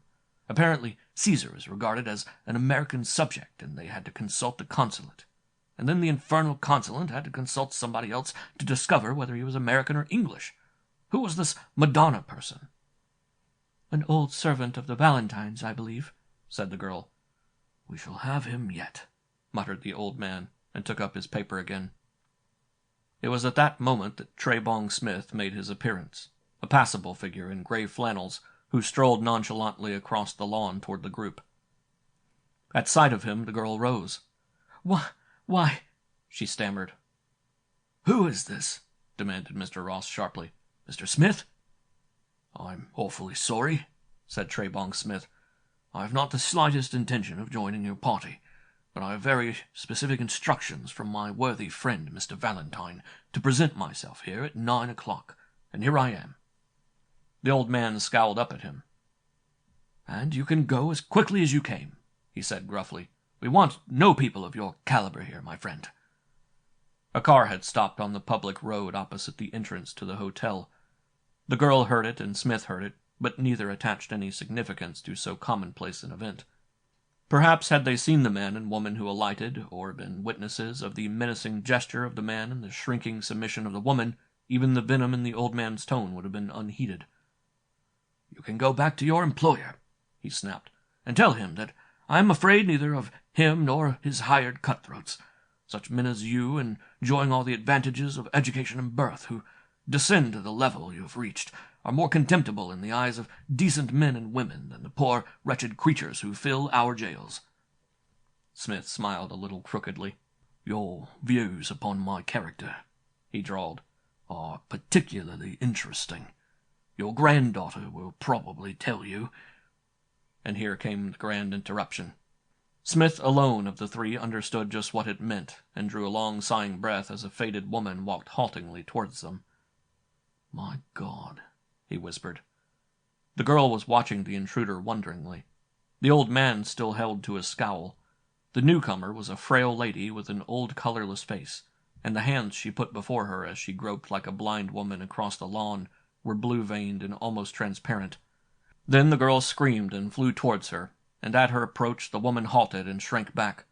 Mother, don't you know me?" sobbed Stephanie, and caught the faded creature in her arms. A waiter staggering under a laden tray came down a narrow path that led from the kitchen through the rosery into the lawn. He was surprised to see a tall man sitting on one of the garden seats that abound in these shady walks, more surprised when the stranger beckoned to him. "Waiter," he said, "could you get me a glass of water?" "Certainly, sir," said the waiter. "I'm just taking coffee down to a gentleman on the lawn." "Won't take you a minute," said the man faintly, and took out a handful of silver. "I have heart trouble. My life may depend upon your help." The waiter put down the tray and hurried back to the kitchen, and returned in something under a minute. The stranger took the glass with a shaking hand. "Thank you," he said. "I feel better now." The waiter picked up the tray, pocketed the liberal tip, and carried the tray to the strangely assorted group on the lawn. When he returned, the stranger had gone. The fourth member of that group, Smith, felt awkward and out of place. Yet he must hold on, for Cæsar could not have telegraphed to him insisting upon his arrival at the Bellevue at an exact hour unless there was more of the game to be played out. He had drawn aside from the three and heard little of what was said. He recognized the woman immediately as the apparition he had looked upon from his bedroom window at Maison Lafitte. It was old Ross who beckoned him forward, and if his tone was not friendly, it had lost some of its antagonism. "Mr. Smith," he said solemnly, "did you know of this?" Smith shook his head. "I knew nothing," he said, "except that I suspect this lady was kept a prisoner at Cæsar's house in Maison Lafitte. Do you know why he has released her? Why he brought her here this morning?" Again Smith shook his head. I know nothing except that I had instructions from my employer to be here at a certain hour." It was an awkward moment, in a situation which required the most delicate handling. After a little while he was withdrawing, when the woman beckoned him back. She was sitting looking listlessly from her daughter to the old man, a dazed gray woman, incapable, it seemed, of understanding what was going on around her. But at the man's movements, she roused herself. "You are Smith?" she said. She spoke slowly as one who was not accustomed to speaking. "He told me you were to wait." "Where is he?" asked Smith quickly. "He was there, in the car." She pointed to the way she had come. "But I think he has gone now. He did not wish to wait and see father," she said simply. "But you were here. He said that. We must always do what Cæsar says." Smith came back to the little group, and at a nod from the old man seated himself. "I signed the paper he asked me to sign," said the woman, "on the boat yesterday, and one of the sailors, a steward, I think, signed it too." "A paper?" said the girl quickly. "What kind of paper, Mother?" The woman's brows contracted. "Mother," she repeated. "That's a peculiar word." She looked strangely at the girl. "I had a little child once," she said, and her eyes filled with tears. Stephanie drew the woman's head down upon her shoulder and comforted her. "Let us hear the story, my dear," said Ross gently. "I am sure Mr. Smith will not mind staying. Stephanie, my child, pour out the coffee and a cup for Mr. Smith." "It was a week ago, I think," said the woman more calmly. "Cæsar came to the house and told me he was taking me back to England to my father, and of course I was glad. It had been very, very dull at the chateau, you know, and everything has been so mysterious, and sometimes Cæsar has been quite cruel. They were afraid of my running away. That's why they only used to allow me to come out at night with horrible things on my hands and ankles, so that I couldn't run. I tried to run away once," she said. Smith was watching her over the brim of his cup as he sipped his coffee. Stephanie had lifted her cup, and it was at her lips when Smith struck it from her hand. The hot coffee spilt over her dainty dress, and she sprang up in alarm and indignation. "Sorry," said Smith coolly. "Sorry to interrupt the story and the light repast, but there's a taste about this coffee which I don't like." "What do you mean?" demanded Ross. "I only mean," said Mr. Smith, "that it seems to me rather likely that friend Cæsar is removing the just and the unjust at one fell swoop. And speaking for myself, I should prefer to live a little while longer." He smelt the coffee, then beckoned the waiter who was visible at the far end of the lawn. "Coffee tastes funny, sir," said the waiter in surprise. "I don't know why that should be." He was lifting the cup when Smith stopped him. "Unless you want to be a very dead waiter," he said, "I should recommend you not to taste it. Just tell me, did you bring this coffee straight from the kitchen?" "Yes, sir," said the man, mystified. "Did you meet anybody on the way?" "No, sir. Yes, I did," corrected the man. "There was a gentleman who was ill and asked me to get him a glass of water." "Which you did," said Smith, "leaving the coffee behind, I see." He nodded. "All right, that will do." "Shall I take the coffee back?" "No, thank you," said Smith grimly. "Leave the coffee here. I want to make absolutely certain that Caesar Valentine has double-crossed me, but I'd rather like to make the experiment on something less human. Bring me a bottle, a whiskey bottle will do, to put this coffee in." There was a dead silence when the waiter had gone. "You don't mean to suggest that he would be as diabolical as that?" "I'm not concerned with the morality of his actions or the purity of his intentions," said Smith, "but I am pretty certain that our friend contemplated a vulgar and wholesale murder, which would remove in one swoop every person with a knowledge of his infamy." End of chapter 14.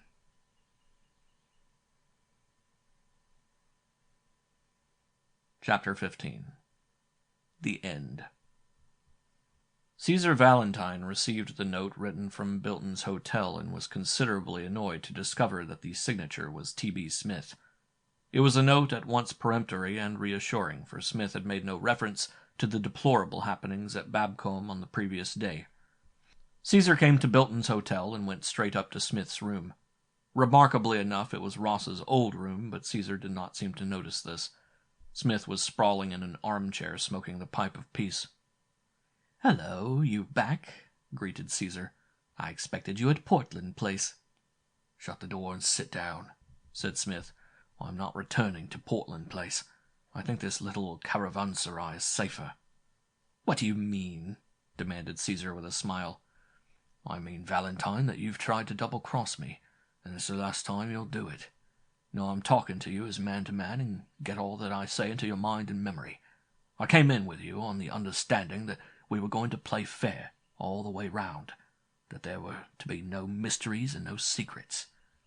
Now, you know my record, and I pretty well know yours, and I want the whole facts of certain circumstances and certain relationships of yours in the past before I go any farther." "Suppose I refuse to offer you my confidence?" asked Caesar. "Are you going to the police or something?" "I'm not going to the police, and I'm not particularly afraid of the police coming to me," said Smith. "You have nothing against me." "Except a murder in Paris," suggested Caesar. "Oh, that." Smith shrugged his shoulders. "Paris is Paris, and London is London. Caesar, you tried yesterday morning to put me out of action. Don't lie about it. I know just the strength of that affair, and I've had that coffee analyzed." "Coffee analyzed?" said Caesar with a puzzled air. "Come off it," said Smith crudely. "Let's get down to facts. There's a pretty big combination against you, and probably against me. I think it's stronger against you than me. Now you know just how much you have to fear, and I think if you let your mind wander round, you'll guess the identity of your weird enemy." "You mean number 6, said Caesar sharply. "It must be either Welland or, said Smith, or the Gale boy." "Let us hear all about the Gale boy," said Smith, "because this is something I have not heard before from you." Caesar thought for a moment. "Well, you might as well know," he said. "George Gale, the bank manager, had a son. I believe after the tragedy he went to the Argentine, and I am under the impression that he is still there. In fact, I seem to remember your telling me as much." Smith nodded. "Why should you fear Gale's son?" he asked, and Caesar did not reply. "What is the truth about that Gale case, Caesar? I can't go on much longer unless I know just what difficulties I have to face." "Gale died," said Caesar sullenly. "His death was providential, I gather," said Smith. "In a way it was," said Caesar. "I owed him a lot of money. In fact, I had put him in wrong. If he had opened his mouth, I should have been arrested for fraud. And on the day of his death he had practically decided to make a statement to the police. I knew of his practice of taking a nerve tonic at midday, and managed to get hold of one of his empty bottles, and substituted it for the one in his study." "And that empty bottle contained something particularly noxious in the way of acids, I presume?" said Smith steadily. "Hydrocyanic," replied Caesar. "Now you know the whole truth of it. I'm not going to explain to you the nature of the fraud, but it was a pretty bad one, and the old man was, of course, not in it." Smith did not reply. He sat hunched up in his chair, looking at the carpet. "I see," he said at last. "Somehow I thought there would come a time in our association when you would talk, and talk freely. You seem to be in pretty bad trouble, Caesar," said Smith. "Just leave me to think things out, will you?" And Caesar went back to Portland Place, cursing himself that he had been so communicative. As for Smith, he was interviewing Detective Steele, who had occupied the next room, and had taken a shorthand note of the conversation. Caesar had gone to Bilton's hotel, expecting something more than reproaches from his confederate, and it was absolutely essential that he should placate him, even if, in the act of placation, it was necessary to throw some light upon the dark past. It is history now that Caesar Valentine was arrested as he was entering his house and taken to Marlborough Street Police Station and charged with murder and attempted murder. He was relieved to discover a handcuffed Smith waiting in the charge room to share his ignominy. They were rushed before the magistrate, charged and remanded, and for 7 days these two men occupied adjoining cells in Brixton jail, and enjoyed the extraordinary privilege of meeting together in the exercise ground. Then one morning Smith disappeared, and Cæsar did not see him again until he stepped onto the witness stand at the Old Bailey and began his evidence thus. My name is John Gale. I am an officer of the Criminal Investigation Bureau, and I am known in the official records as Number 6. A week after the trial and its inevitable ending, John Gale, alias Smith, alias Number 6, met a pretty girl in the tea-room of the Piccadilly Hotel. "I suppose you're awfully glad it's over?" said the girl, and Gale nodded. "There's one thing I wanted to know from you," he said. "I've never understood your attitude to me, Stephanie." "Haven't you?" she said demurely. "I thought I'd been rather nice." "I don't mean that. I mean when you were watching Caesar Valentine in Paris, you were the witness of what was apparently a terrible crime on the Quai de Fleur." She nodded. "Yet you never showed the horror and loathing which one would have expected a properly constituted girl would have expressed for a man who had been guilty of such a vile deed." The girl laughed. "When I looked over the parapet," she said, "I really did think a murder had been committed. But when I saw the 2 boats with the French police picking up the murdered man and heard him using terrible language about the necessity for jumping in the Seine at midnight, I knew the whole scene had been carefully staged in order to bring you into close contact with Caesar Valentine. If I had any doubt at all," she said, "that doubt was dissipated when you let me out of the room in Portland Place, and I saw you scribbling your message on an envelope." He nodded. "It was the only possible way I could get into close touch with Cæsar, as soon as I found he had taken an interest in me, as I knew he would, after the stories I had carefully circulated through Chiso's about my depravity. I had those boats and that murdered man waiting on the Quai de Fleur night after night until a favorable opportunity occurred. You see, I'm only an amateur detective, but I have wonderful ideas."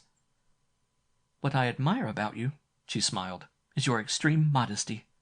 Then, more seriously, "Have you discovered my father?" He nodded. "I found him weeks ago," he said. "But don't you think you've been rather cruel in keeping him away from Mother and me?" she asked. "Surely there's no reason why we cannot see him at once." He nodded. "There is a very great reason," he said quietly. "In 3 weeks' time I will bring you to your father, who is wholly ignorant of the fact that you and his wife are alive." "But why in 3 weeks?" she persisted. "That is my secret and his," said John Gale quietly, and the girl did not pursue the subject. Caesar Valentine was destined to meet his enemy first. On a certain morning they aroused him from a deep sleep, and he woke to find that the convict clothes he had been wearing the day before had been taken away, and that the suit he had worn at his trial had been substituted. He rose and dressed, and refused the ministrations of the chaplain, and ate a hearty breakfast. At 7:45 came the governor, and behind him John Gale. "Hello, Gale," Cæsar greeted him. "This is the end of the road. It has been a most amusing experience. Take my advice," he said. "Have a hobby. It keeps you out of mischief. Even if it's only button-making, eh?" Gale made no response, and the governor signaled to somebody at the door, and a man walked in with the straps of his office in his hand. "Excuse me," said Cæsar, and to everybody's surprise he fell on his knees by the side of his box and buried his face in his hands. Then he rose, turned, and faced Welland. "My God," he breathed, and he seemed to have difficulty in talking. "You, the hangman!" Welland nodded. "I have waited for this day," he said, and deftly strapped Cæsar's hands behind him. "You have waited in vain," said Cæsar loudly. "Look there, my clever fellow. How many buttons are there on my coat?" Welland looked and saw that a thread was hanging where a button had been. "Cyanide of potassium and a little gum make an excellent button," mumbled Cæsar, and collapsed in the arms of the warders. They laid him down on the bed, but he was dead. End of number 6 by Edgar Wallace. Read by Ben Tucker.